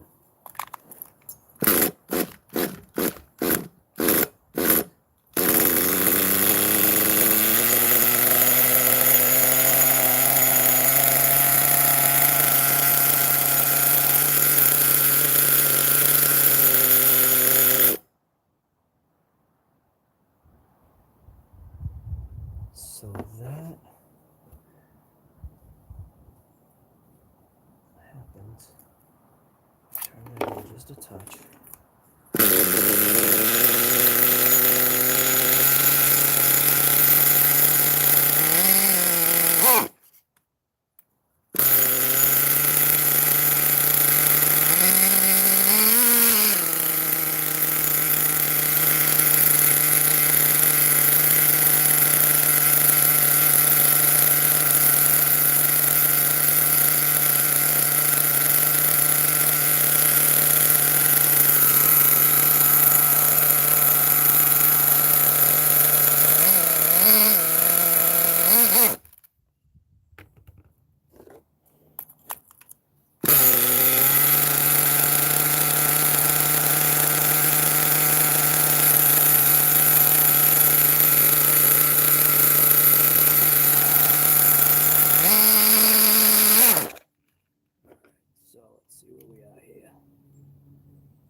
I think it's 3.5 turns out, so 1, 2, 3.5.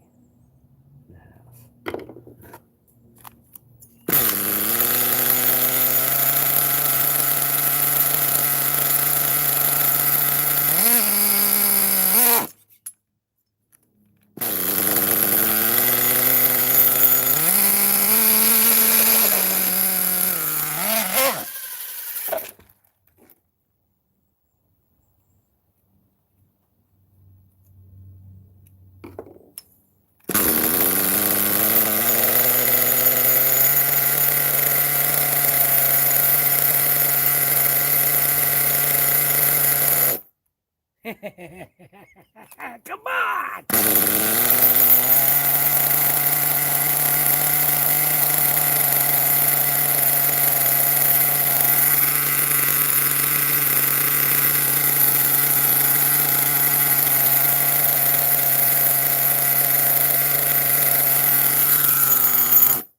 Oh, yeah!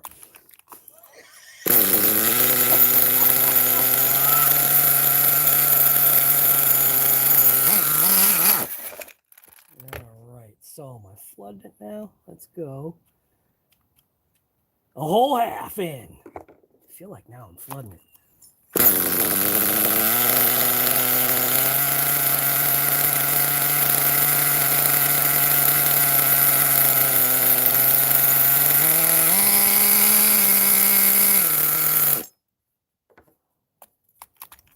Son of a...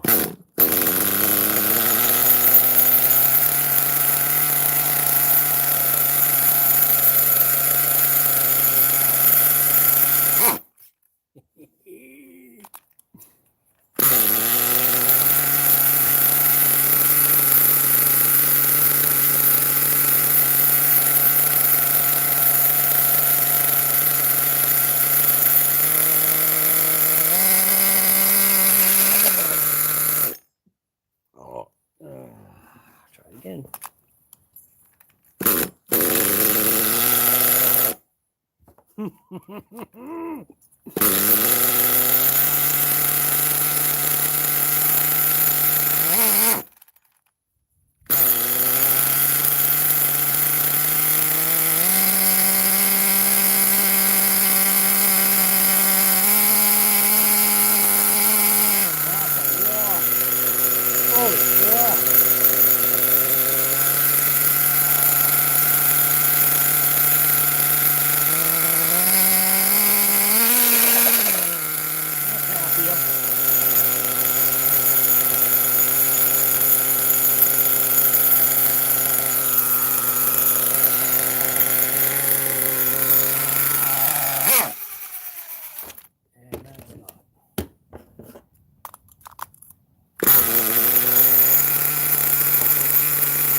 Way too much fuel.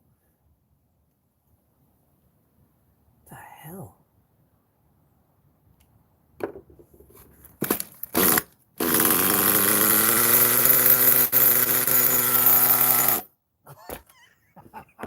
Come on. I will say this pole start is definitely way better.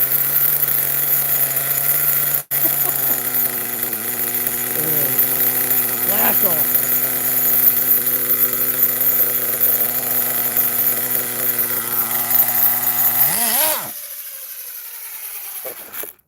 All right.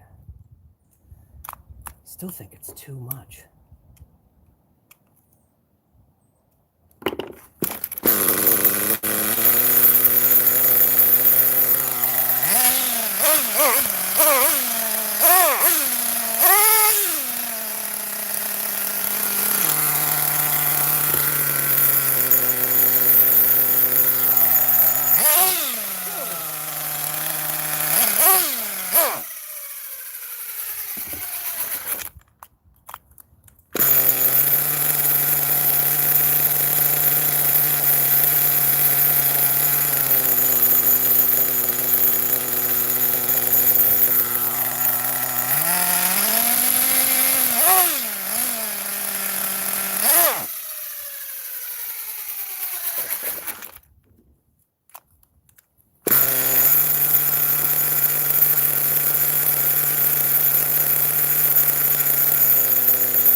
Seems like it's, I still think it's too rich. That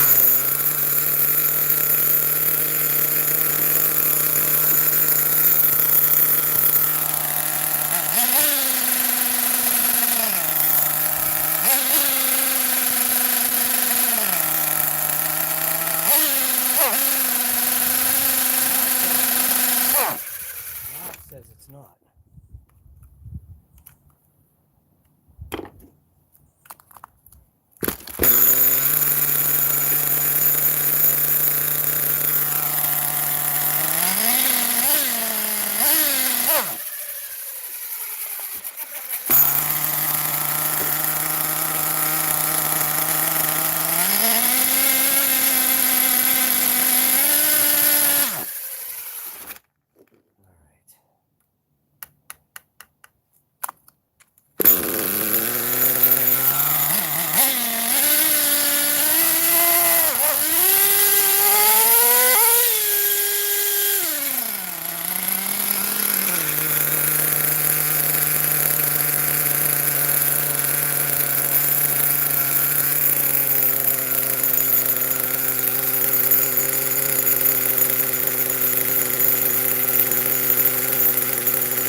pressing this. Like, why isn't it going?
Do I get the steering going the right way? No, I got the steering reversed. What? Holy crap, I had my steering reversed. That would have been terrible. How did I not notice that? All right. Stinking try it again. Yeah. Oh, come on. Don't stop.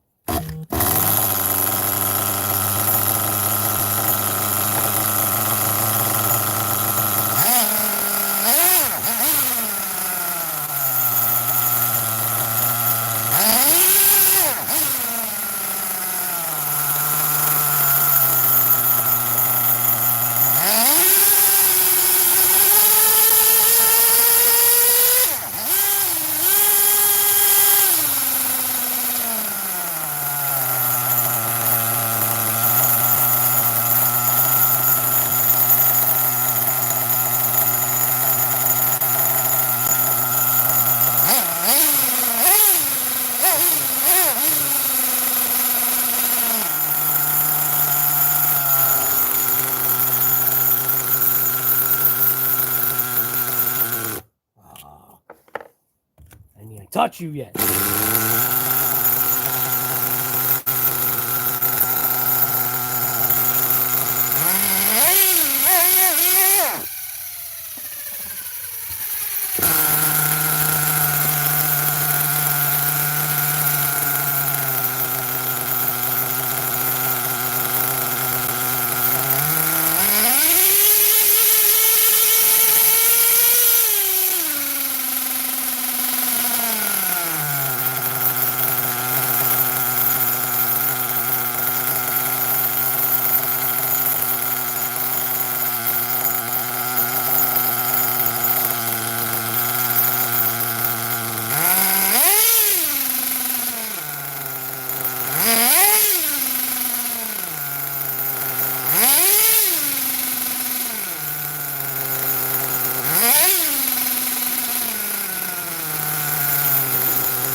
Come on.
Well,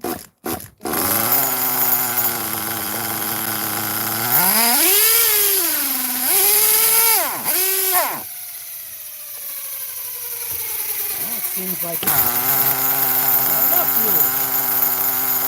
Come on!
feel like this is the same place that I was before with this thing.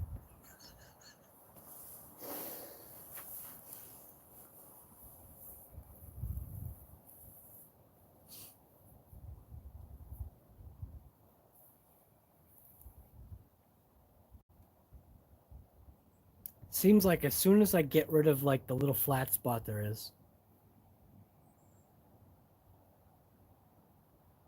then as soon as it shifts, like what I think KGM was saying, is that it just dies.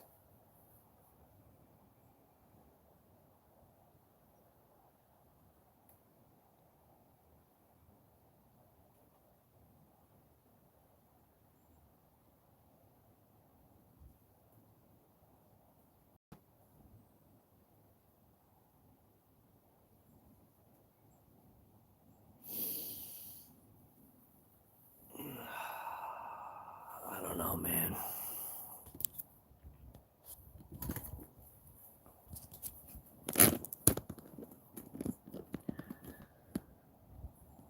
Just don't know.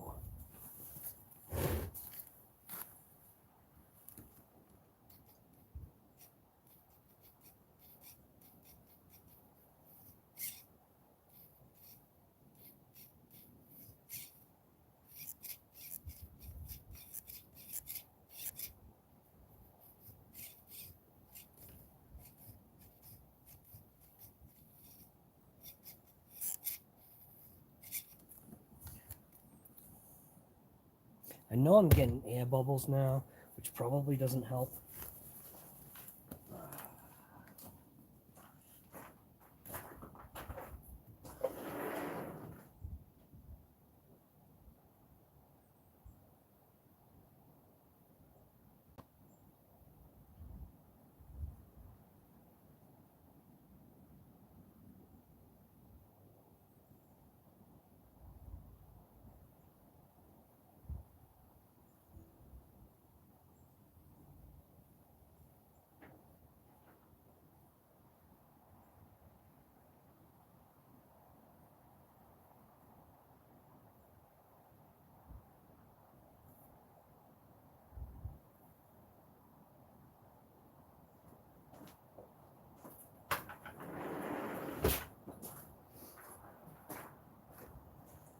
The saying is that all engines want to run, and they do. And this thing obviously does run.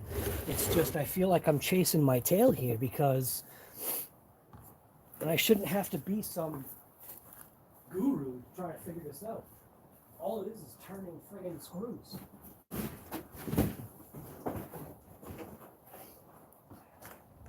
I think this is where the frustration was that I had last time. I gotta get something for my knees here. My knees are just buried in dirt. Doesn't feel that great. So I'd rather just kneel on some cardboard.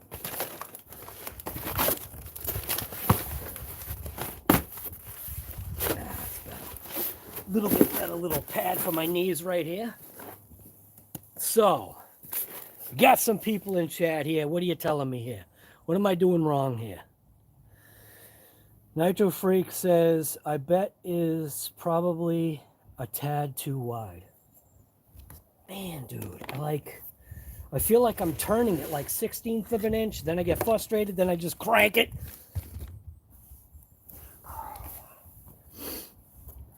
Where would air bubble? Oh, because right now the fuel is so low that the air bubbles are getting sucked in, I believe, just from underneath, because the fuel's like shaking all over the place right now. And I just think the air bubbles are getting sucked in from the underneath.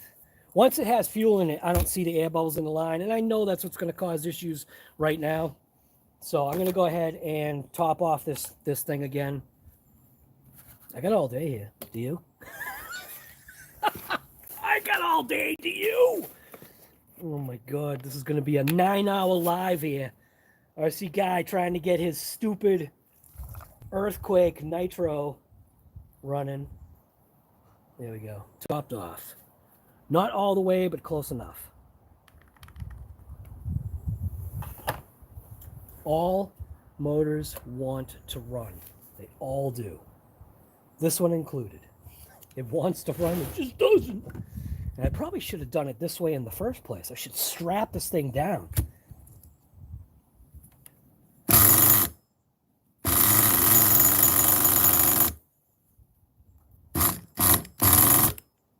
Come on.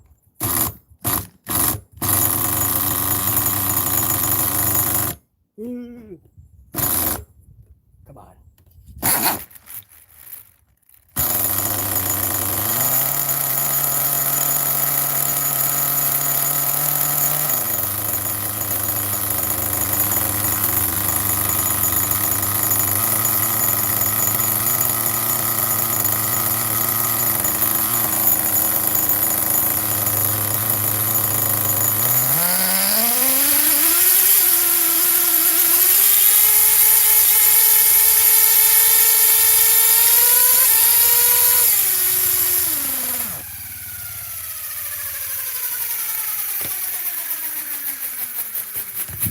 All motors want to run except this one.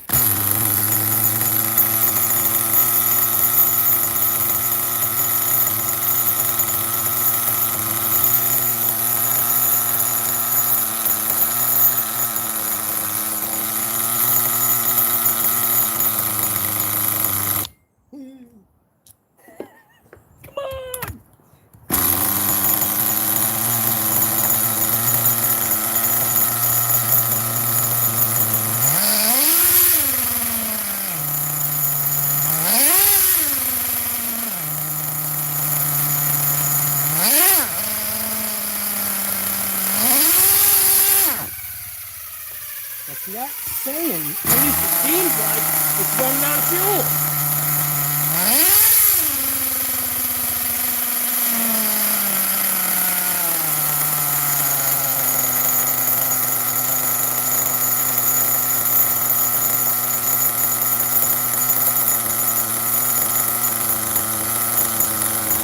Oh.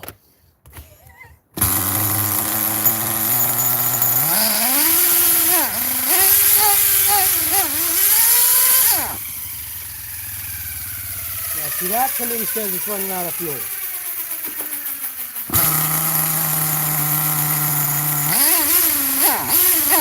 Or is it too much?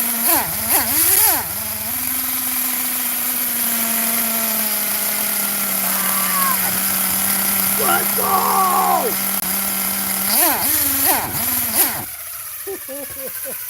Come on!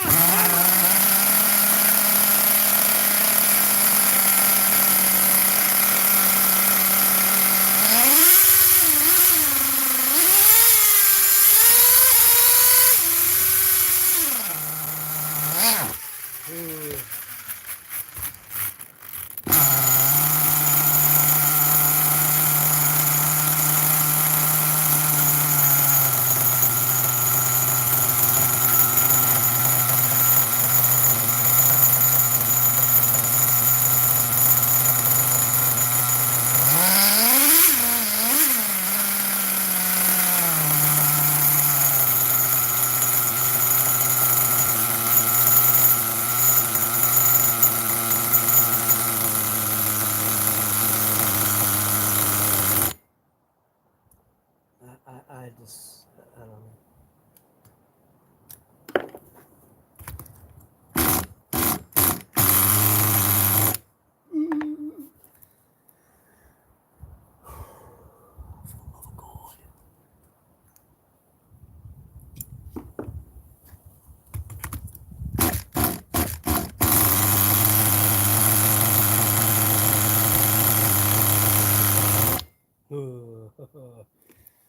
I don't know, man. Maybe there's something wrong with this mixture screw here, because right now I am bottomed out and I was literally out, I think, like a quarter of a turn.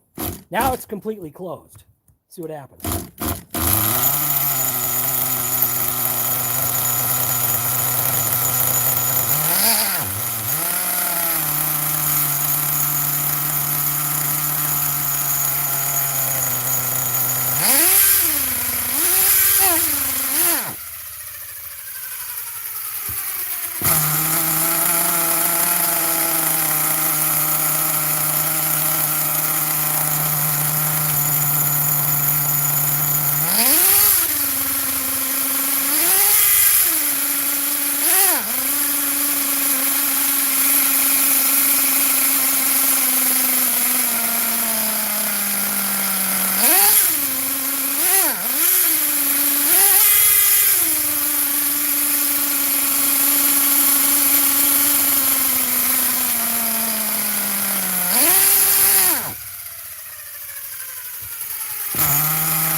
try this. I will stay here all day. Come on, fire. The bolt start is way better.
Yeah, you know what? Right. It's never good when carbs. But guy, you be me right now. Think about it this way. You be me right now. Think about it. Dude, I'll crank that baby in 3.5 turns. I don't care. It's like the weirdest thing. It's like, it seems like I know you got to get the high one going first. I know it. I get it. But the thing is, like, I feel like I get the high going, and then obviously I'm start messing around with the low, and then whatever, the friggin' idle screw, and it's just like, it seems like something wrong maybe with this carburetor. I don't know. It's the friggin' power valve, all right? That's what it is. It's the power valve. It's got a blown power valve. You know what I mean? Come on. You know, if you got a blown power valve, oh, yeah. You may be able to idle, but as soon as you roll on throttle, it just boom. So, I mean, that's what it is. I've come to the determination this thing needs a Harley. Forget this quadrajet that's on here. Stinking quadrabog. Oh, my God. And I'm okay, though. I'm all right with it. I'm still kind of having some fun a little bit. I don't know, man. Maybe I should just, I don't know. I feel like I get it, and then it just goes all to hell. So I really don't know what's going on. There is a possibility maybe that there is truly something wrong with this carburetor. Nitro Freak was saying, obviously, you got to check the idle gap. I'm going to pop this little air filter off right now. We'll see what this looks like. So here, I'll show you what we're looking at. I literally just popped off the air cleaner. So, and it's like, I don't know, man. I just want to have some fun. That's where electric is fun. Because electric, you just go. Like people said, you toss a pack in and you just go. There's my idle gap. You can see it, guys, right there.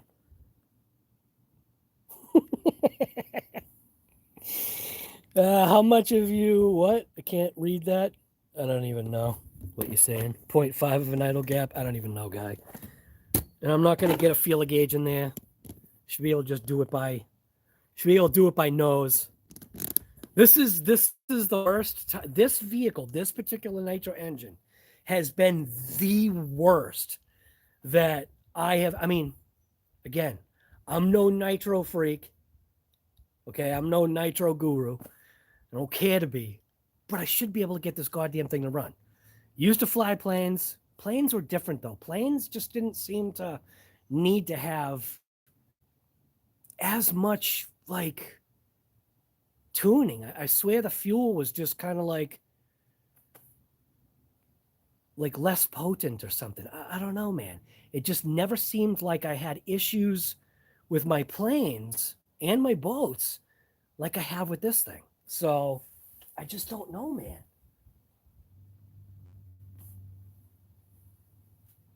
I suppose like the next thing to do would kind of be maybe to pull this carburetor apart and see if I can see something that's going on. Because you can see it obviously wants to run. I mean, that thing fires up like that. And it seems like as soon as I get rid of the flat spot, then if I get rid of the flat spot, then it dies on a good throttle pull, I think. I have to watch my own damn live here. My coffee's inside. I need my coffee. What are you saying, RC Junkie? The lean. Trying to read what you're saying, Nitro. Looks close. Try closing it down with the idle. And lean the low. And that's the thing, dude. I know you've seen me. You've seen me already do that. The part that I just don't understand, man. Why is it? I mean, and I'm moving. When I get in there with the screwdriver, right? It may look like I'm doing this, but what I'm doing is I'm just trying to locate the thing because the motor's obviously shaking all over the place. So trying to get the driver in there, it looks like I'm like just cranking it, and I'm not. I'm literally just trying to feel for where it is, and as soon as it locks on, I'll either back it out or I'll bring it in a touch. So, I mean, I feel like I've tried that. I just... Something about this motor, man. Like I said, it's the friggin' pop valve. You know it is. I need my coffee. It is. It actually isn't that bad out. I think it's like 30-something degrees right now. Weather. 33 degrees right now. So, I mean, I'm in the sun. So 33 degrees doesn't feel that bad. But who knows? Maybe the air is too cold for this and the fuel and whatever. Maybe it's just giving this thing a heart attack. I don't know. I don't know, man. It is what it is. Out of the box, I had issues with this thing, so I don't know. I'm going to go inside right now because actually my feet are getting a little cold. Ooh, leave this thing outside to die.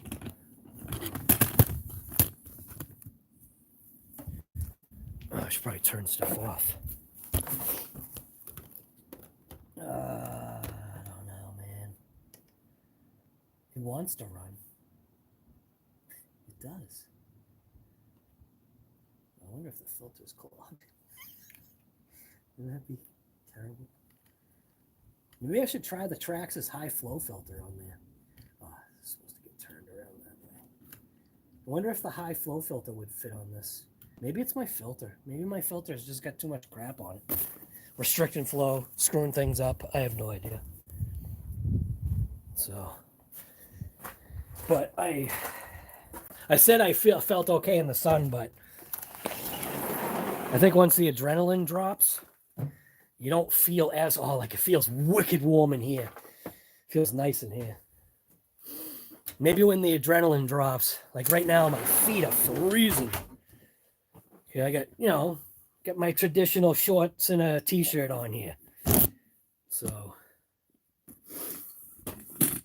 again, like I said, I'll never claim to be something I'm not. As far as that nitro goes, it's really not hard, but if you've got something... Where's my chair? Oh, I moved it way over there.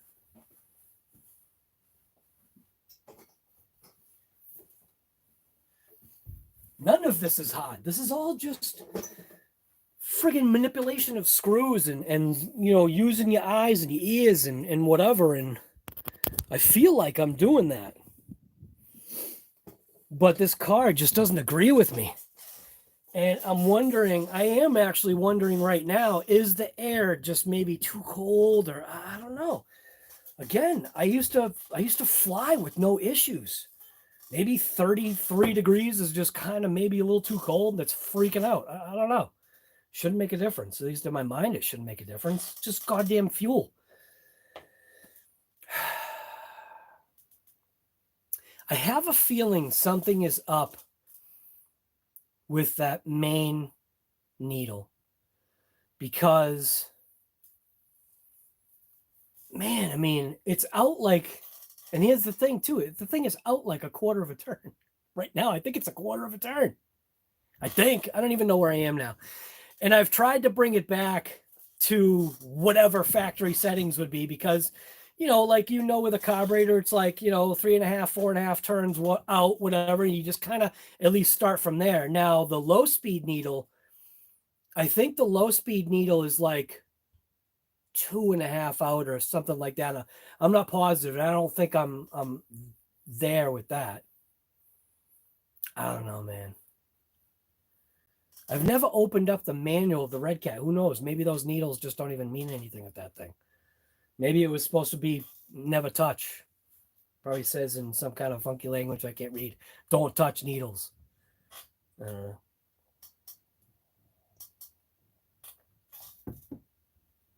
know. It's time and patience, yeah. The wind is vicious over there. Hudson River.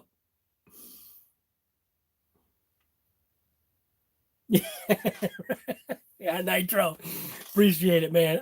You know, guy. Come on. I don't know. It does make me wonder if there is something wrong. Like, if something truly is unmetered, maybe something was machined wrong, because like I said, from day one with this RC, this one, I got my T-Max running mint now. Took me a little bit, but it's running mint.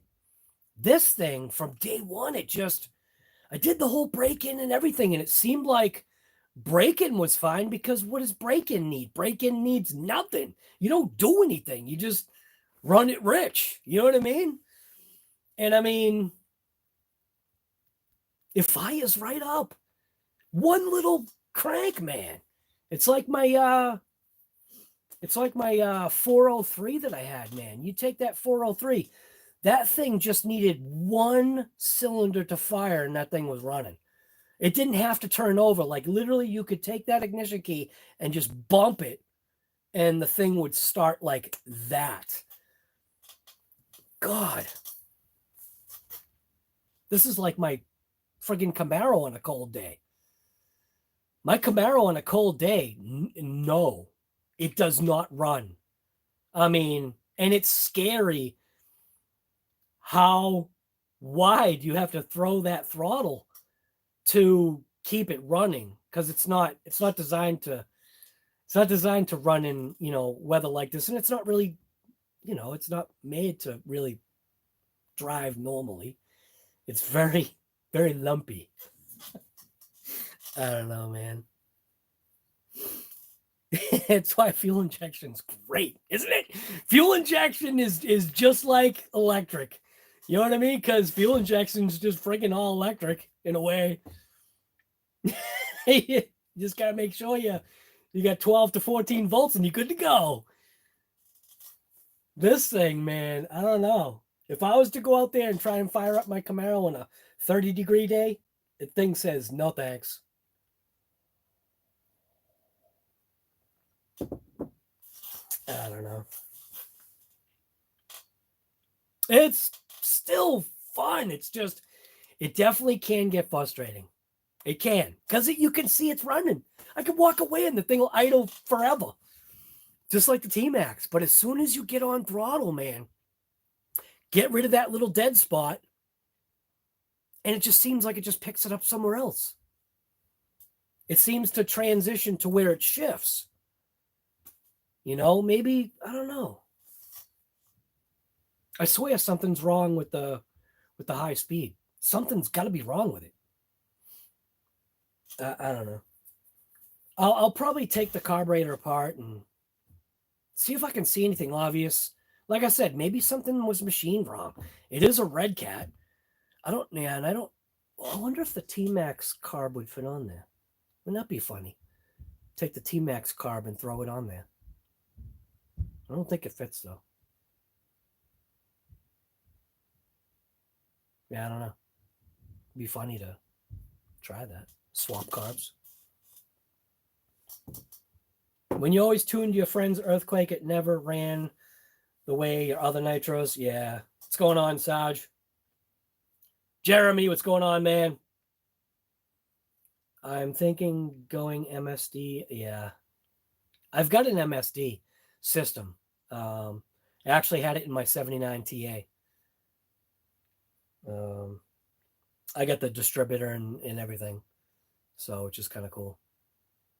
I don't know, man. There's a certain amount of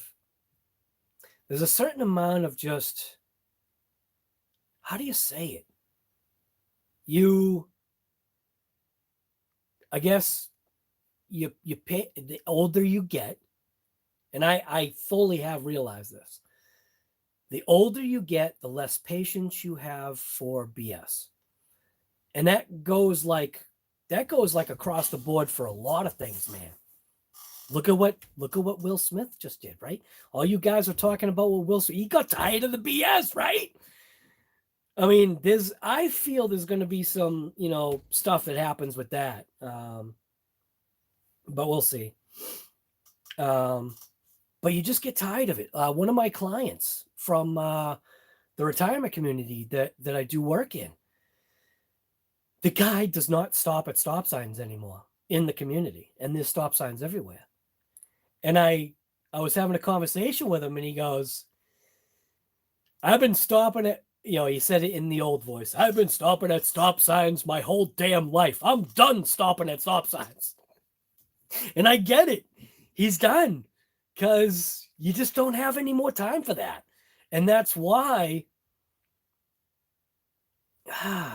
when you come across an RC like this particular one that probably does have some kind of carb issue that I can't adjust out.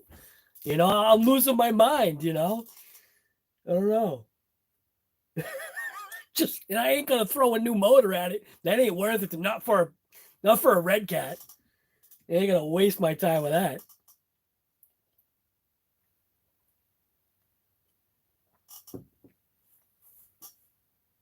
Traxxas car. Yeah, that's what I was thinking looking at it. Yeah.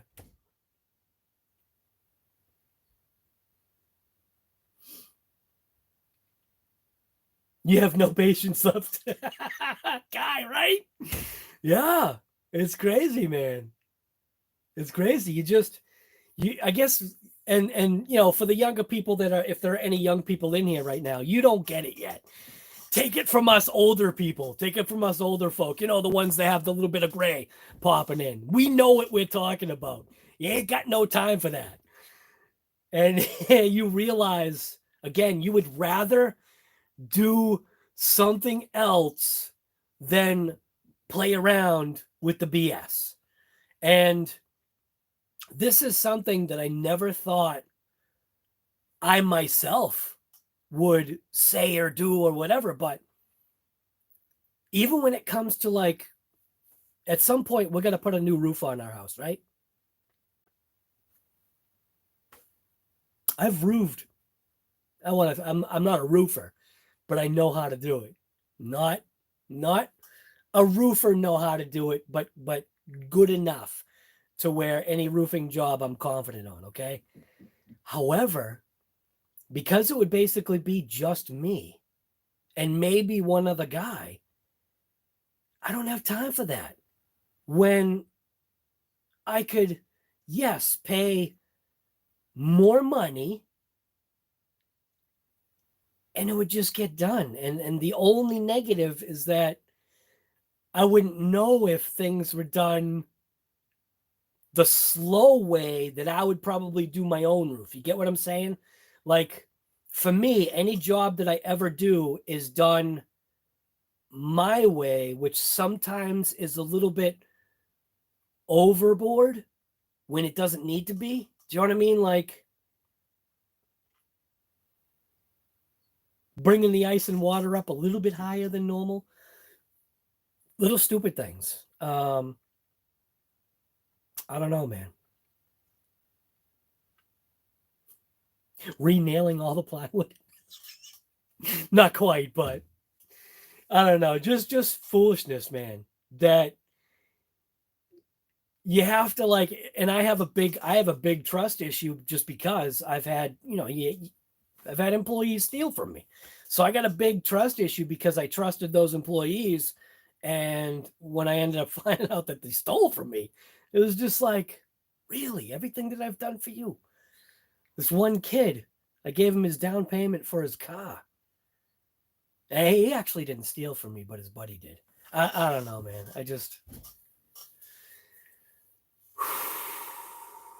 You realize that you go ahead and pay someone else to do it. And what it does is it frees up your time to go do something else. And I never had that mindset before. It was always, I'm going to do it myself, putting myself under stress and pressure when I could have just had someone else do it, like anything working on my truck.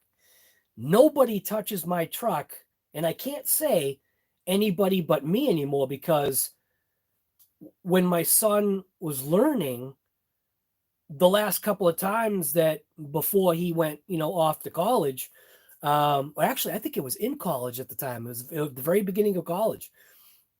I was showing him stuff still, letting him get his hands dirty. And it was tough sometimes to stand back and watch him struggle a little bit. And as long as he didn't drop nothing down the intake, we were good. Do you know what I'm saying? Like, as long as he didn't, like, snap a bolt off in the head or snap a bolt off, in the block, anything, it was like, yeah, I don't know.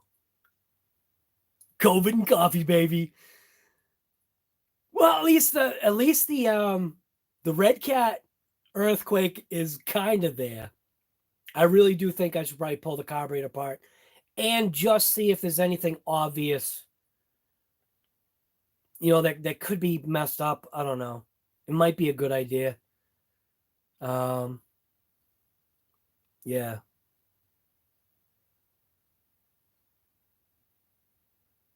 Yeah, there's no air bubbles in the fuel line right now. The air bubbles only get in there when I've got, like, I think that much fuel in it. And it's literally just because the fuel is just going everywhere on the bottom, and it just, obviously sucks in fuel. I mean, it sucks in air. I don't know, man. That's where and don't get me wrong. I do like nitro. I do. I've got fuel right there. I didn't buy that fuel for nothing. You know what I'm saying? So it's like, I do enjoy it because, but I think I enjoy the battle when I feel like I'm actually getting somewhere. When you've taken the time to adjust things and you see a very positive result. Not that. Not being out there for like 45 minutes. How long has this live been going? Almost 3 stinking hours. I was out there for what? I was out there for an hour trying to get the thing to run. And you see it, man. Pull that, and that ripcord. So if you do have an Earthquake 3.5, just take that stinking pull start that's on there and just rip it off and throw it in the trash and put that Dynamite one on. That Dynamite one is mint. That thing is dynamite. This one right here, this is perfect. That pull start is dynamite right there. It actually worked. If you focus. That one. DYN 6085 for a 21S motor or whatever. Man, I'd be cranking on that thing. It was fine. The other one, man, it was like, felt like I was going to snap it every time I pulled it. I was like afraid. And then I ended up wrecking it.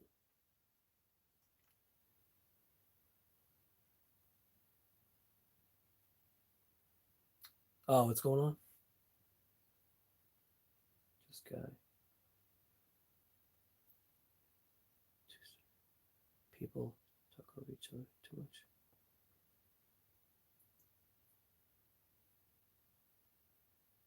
Yeah, Bones Brew. Yeah, it seems like a good fuel. StreamYard, yeah. I have a paid subscription to StreamYard. If you're talking to me.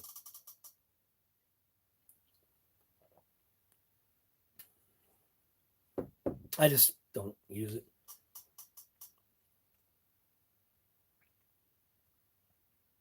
Ah, yeah. You see, I got a new haircut. It's not finished yet. But yeah, it was time. I usually and that's what I end up doing. I grow my hair out to when it's long, and then I bam, just all of a sudden. And I remember one time I was in the driveway on a creeper, and I never use a creeper. I always use cardboard because cardboard's better. I don't care what anybody says. You can creep all you want with your creeper, but cardboard is way better. If you've got to do drive yard. If you've got to do driveway mechanics, cardboard, hands down, is the best way to go. Creepers suck. So I had long hair, and I was creeping. And I don't know, I leaned my head back, and I pushed back with my feet. And wouldn't you know it, my head got jacked back and I can't move. Oh, I wigged out, and that was it. I came in the house. I was like, honey, you got to cut it all off. It's out of here. I don't know. So yeah, it just, what I want is, it wasn't supposed to be this short, but I just said, whatever. I said, let's just get it all off. But I'm going to have her tighten in the sides a little bit more. The top is going to grow out a little bit. Almost looks like I'm bald here. My bald's right there. What's that? Better not be. Oh, it must be the gray. Yeah, there's a lot of benefits to having no hair. So, when you have long hair, you got like a gob of soap trying to wash your hair. You know what I mean? When you don't have hair, you're good because you get like a little dime-sized thing of soap, and you're like, whoa, it's all done. Drying your hair, you just take the towel and shoom, done. One swipe. Definitely easier. Not everybody looks good like me with no hair. I don't know, man. I like the extremes. You know what I mean? You go from having long hair to a faux hawk or a mullet or whatever. It's only hair, guy. It'll grow back, you hope. But yeah, it was time for a haircut. The 70s calls and wanted the haircut back. Yeah. Hey, I was born in the 70s, man. So there you go, right there. That's why. When I had the when I had the mullet hawk, I liked that. My wife didn't mind it either. She thought, but you know, it's always something that can disappear. Ryan, what's going on, guy? Yeah, fade. Yep. Yeah, I don't know, man. You're a dedicated guy. That's what I like. Dedicated to what? What am I dedicated to? I just gave up.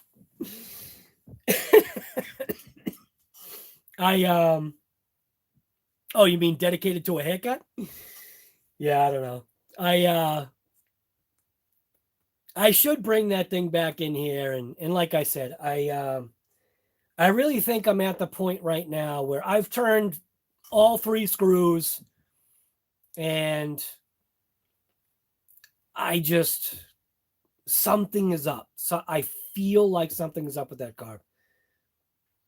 I just, it's the only thing that I can think of. I did find a hole in the fuel line, which was pretty crazy. It was crazy too, right? It was such a small little jet stream, so small. I thought it was like a little spider web. I wasn't like calculating it in my head. And then when I realized like everything was getting wet, it was just like, oh, it's a leak. And then I leaked out, what, 3/4 of a tank of fuel all over my bench because of siphon. I took the hose off and I just laid it down. Wasn't even thinking.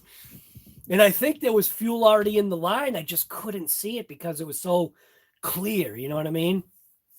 Some fuels, I think you can see the fuel a little bit better than others. Maybe it's the color additive that they have in there. What is Traxxas blue or something?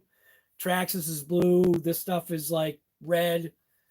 There's other stuff that's like pink, like really light. That kind of stuff almost looks like it's pink too, though. But I think it's tinted like a red. So I don't know, man. I don't know what to do now. Yeah. I don't know.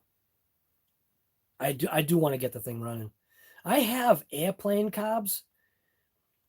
It's just the difference in how the servos function to the carb. It's like the servos need to be located in a different position. I've got a real good sized big block motor that I could, I don't know. That car's probably won't even fit. I think it's an OS. It's either a Thunder Tiger or something like that, or Tiger Thunder or Thunder Tiger. I think it's like a Thunder Tiger, like 45 something. It's a good sized motor. But anyway. Yeah, so anyways, this is RC Guy Garage. This was COVID and coffee. Squared away some of the issues with the Redcat, earthquake 3.5. And then the running issues. Still having issues with the running of that vehicle. The only thing I can really think about right now, and like I said, I'm no, nitro guru or anything, but I can get stuff to run, man. I can get things to run. This thing, it's either just ultra sensitive or there's a defect somewhere and I just never caught it or whatever. It'll idle mint. I can roll on throttle fairly slow. If I just slam the throttle, it won't, sometimes it stays with it. I don't know, man. The hell? I wonder if I try the Traxxas air cleaner on there, if that would make a difference. Like, because I don't think the air filter is dirty. It doesn't look dirty.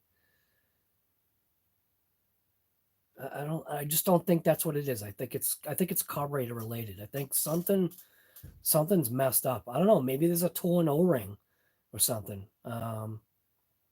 Maybe it's just really that much of a piece of crap. I think it was KGM. I think KGM did say that on his earthquake. I think he said his earthquake. As soon as it would shift, It would just die, and that's kind of what it was doing. It would get to that point of a shift, and it would just die. So I'm still gonna keep going with it, see what happens. Maybe I'll do a video on pulling the carburetor apart and seeing if there's some kind of like thing I could do. Inspect it, use the I'll actually use this to record because I can zoom in and have the flash and stuff. The GoPros are great, but the GoPros are not good for zooming in to anything. The GoPros are obviously just like a generic focus. They don't focus. They just, once they're focused, that's it. It's just, I guess that's just the way GoPro works. It gives you a general focus, where this thing will at least give me the ability to focus in and out and zoom and all that stuff. So maybe I'll find a defect. Maybe I won't. Maybe it's just me. Maybe I just don't know what I'm doing. I don't. I'm just turning screws, man. I'm listening, I'm smelling, I'm looking and feeling, and that's all it takes. You don't. That should be all it takes. All right, I'm out of here. All right, so we got Nitro, RC Junker, RC. I just called you RC Junker, RC Junkie. We got Peter, Bevins. What's going on, guy? Watch Earthquake Nitro videos on YouTube. They have carb issues. Use the T-Max carb to test it. Right. There you go. Maybe that is the issue right there from Bevins. Monster Jam, Tornado Fuel. Mattio, what's going on? If you need a spare engine, I got one for you. I don't think it's not the engine. It's got to be carb related. It just has to be. Check that gas cap O-ring. I will. Well, I will. I'll check it. I'm thinking it should be fine. I can put a suction draw on the fuel and see if it holds pressure. Let's see. Vito, what's going on, guy? Dazapaka, what's going on, man? Been there, the creeper. Yeah, right, dude. Yeah. No, cardboard is your friend, man. Cardboard's great. It really is. Need to break out the, yeah, you know what? Nitro? I've been actually wanting to do that. I think it still has the fuel in it from a couple of years ago when I ran it. Probably does. I bet there's fuel in it. Yeah. Nitro, yeah. All right, I'm out of here. So anyways, thank you guys for coming to this COVID and Coffee. What I call it, not an RTR, Redcat Earthquake. And it was only because there were real stupid things with the car that just were weird. Is it an RTR? Yes, it is ready to actually run. It just doesn't. It doesn't. I mean, it runs, it fires up, but you can't drive it. The steering had a little bit of an issue. We solved that by taking my thing here, my step bit. Where is it? I took my little step bit, wherever it is, right here. And all I needed to do was just kind of like inset the screw a little bit. And then the bushings kind of like took over. What else was there an issue? Oh, the front steering hubs, not the actual knuckle, but the hub that the front arm, and I got rid of the two links that were connected to the chassis. And I think I get why they're there. They're there to possibly stop breakage. Like, I mean, it's like to make it more rigid. I don't know. Redcat, that was kind of real stupid because what it did is it also limited the suspension travel. It was a weird kind of setup. The other thing was the pin. So I call them kingpins. So, because it's close enough. So you've got a pin on the top, pin on the bottom. It's just a screw, basically, so the hub can move, the knuckle can move inside the C. Number one, I put a little bit of Loctite on those. I sunk them down and in, but the actual link is too fat. So where they had the link positioned on the outermost hole looking at it, I ended up putting it to the innermost hole, which made it so it didn't have the conflict. Do you know what I'm saying? Like what would happen is that it was doing this. So now that it's over here, it's allowed to fully flex.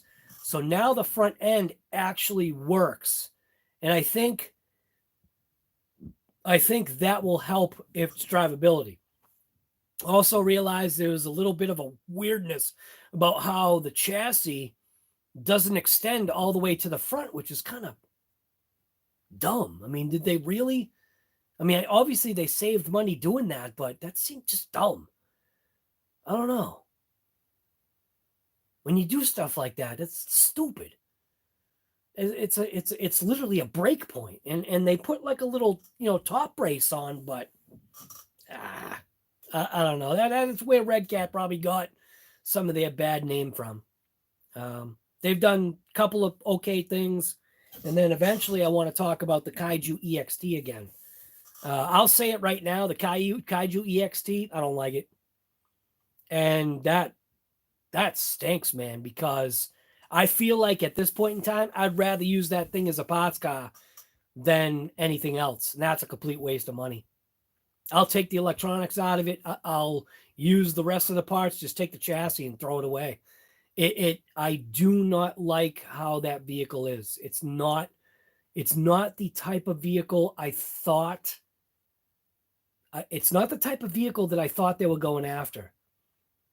I see kind of what it is. I mean, it does have the belted tires and stuff on it, but I think I'm going to take those belted tires and use them for something else. I got a couple of ideas rolling over in my head. Yeah. I've got so many broken RCs right now. It is absolutely ridiculous. I don't know, man. Some RCs you just put away because parts aren't available. And then you kind of forget. You move on and you do something else. And then you got to pull the RC down and figure out what the parts are.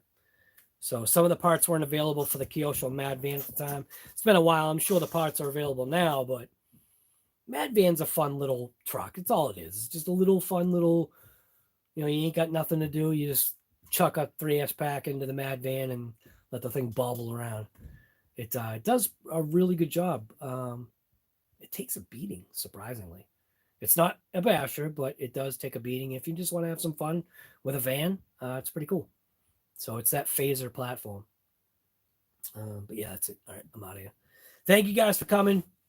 Hybrid has a specific video on the Earthquake carb. I believe he went with a T-Max carb and then a 21 fixed it. Same issue I'm having.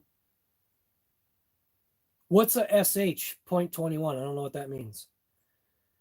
I believe he went with a T-Max carb. Oh, so you're saying that he tried a T-Max carb, it failed, and then went with a SH21. What the hell's an SH21? I don't know what an SH21 is. Thompson, you too, man. Sam. Can't even say your name right. Sam and Sarah. Oh, Dynamite? Okay. Now, what do those go for? $100? Now? I wonder if, Alexa, how much is a Dynamite 0.21 carburetor? 1 moment. The price for Dynamite 0.21 carburetor that I found ranges roughly from 15 up to $90 US. That ain't the right one. The first one is 1 PZ carburetor for Kohler K321 and K341 cast iron engine. That ain't the right one. 16 horsepower. You should see how. $26.99. Alexa, stop. The carburetors that they throw on there are for stinking lawnmowers. Maybe I have to put a lawnmower carb on it. No, that's funny. It actually didn't even spell dynamite right. It spelled it dynamite. Like DINOMIGHT. Dynamite. Who said that? Who used to say that? There was a TV show a long time ago. Who said dynamite? Dynamite. Oh, crap. I can't remember.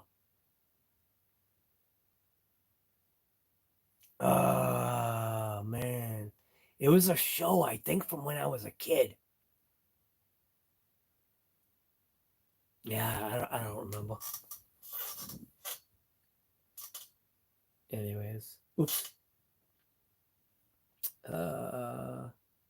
It's a Force SH. I'll have to look that up. A $34 carb? Yeah, I'll check it out. The thing is, man, I don't know if I want to throw more money into that damn thing, because what if it doesn't work? You know what I mean? Like I said, I do have airplane carbs. It's just the way an airplane carb is, it's set up different because it's set up for a fuselage, not for a pole situation. You know what I mean? It's just different. And I don't think there's any way for me to mount the servo to do the slide carb the way that it's not a slide carb.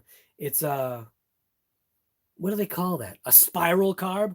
It spirals it out. Do you know what I'm saying? Like it pulls it. Oh no, it doesn't. It opens the throat. But I don't think there's any way to throw a servo in there unless I like hack something up, and I don't know. I just don't want to do that. So anyways, all right, I'm out of here. Again, thank you guys for coming to this COVID and Coffee. Earthquake right now. It runs, it just doesn't. So, and again, squared away a couple of things. I guess the good part is that there are people in here that are there to help. And again, I'm no pro on nothing, and I don't ever need to be. Especially when I get you guys out there, right? You guys are free information. So, yeah, that's it. All right, I'm out of here. Thank you guys for coming, and maybe we will. I always throw my foot in my mouth when I say this, but maybe we'll do a shop talk and wrench later tonight. I'm not sure. Nitro says that I should go and run that thing. It's still, I'm pretty sure it still has fuel in it. Maybe I should bring the camera over there, because I don't want to. I guarantee it's got fuel in it. Let's go check. You want to go check? Let's go check. I'm going to unplug this. Let's go see. I'm going to undo this. Let's see if it still has 2-year-old fuel in it. Whoa, getting stuck. All right. Ready? Here we go.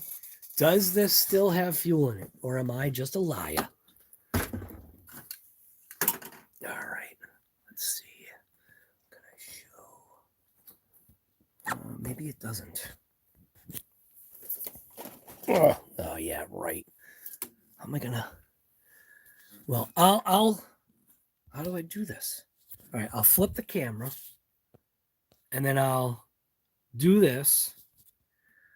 I'll put you in here, and we'll open this up, provided I can open it. You tell me, is there fuel in there? Oh, what is that? Oh, is that the gasket? Is there fuel in there? That's fuel. That's fuel. You see it? That is stinking fuel in there. See it? Oh, it smells bad. Oh my God. That smells like lacquer. Oh man. So if anybody knows what that means, it smells like lacquer. That's what happens to mixed fuel when you leave it in something for a couple of years. So that means that thing is probably destroyed. So it looks like that's fuel in there. I could smell it as soon as I pulled that little thing off. It's got fuel, and not a lot, but it probably isn't fuel anymore. It's probably molasses. That's what happens. It's molasses. That thing has molasses in it. So that means, yeah, that's a bad situation. I'll get that thing running though.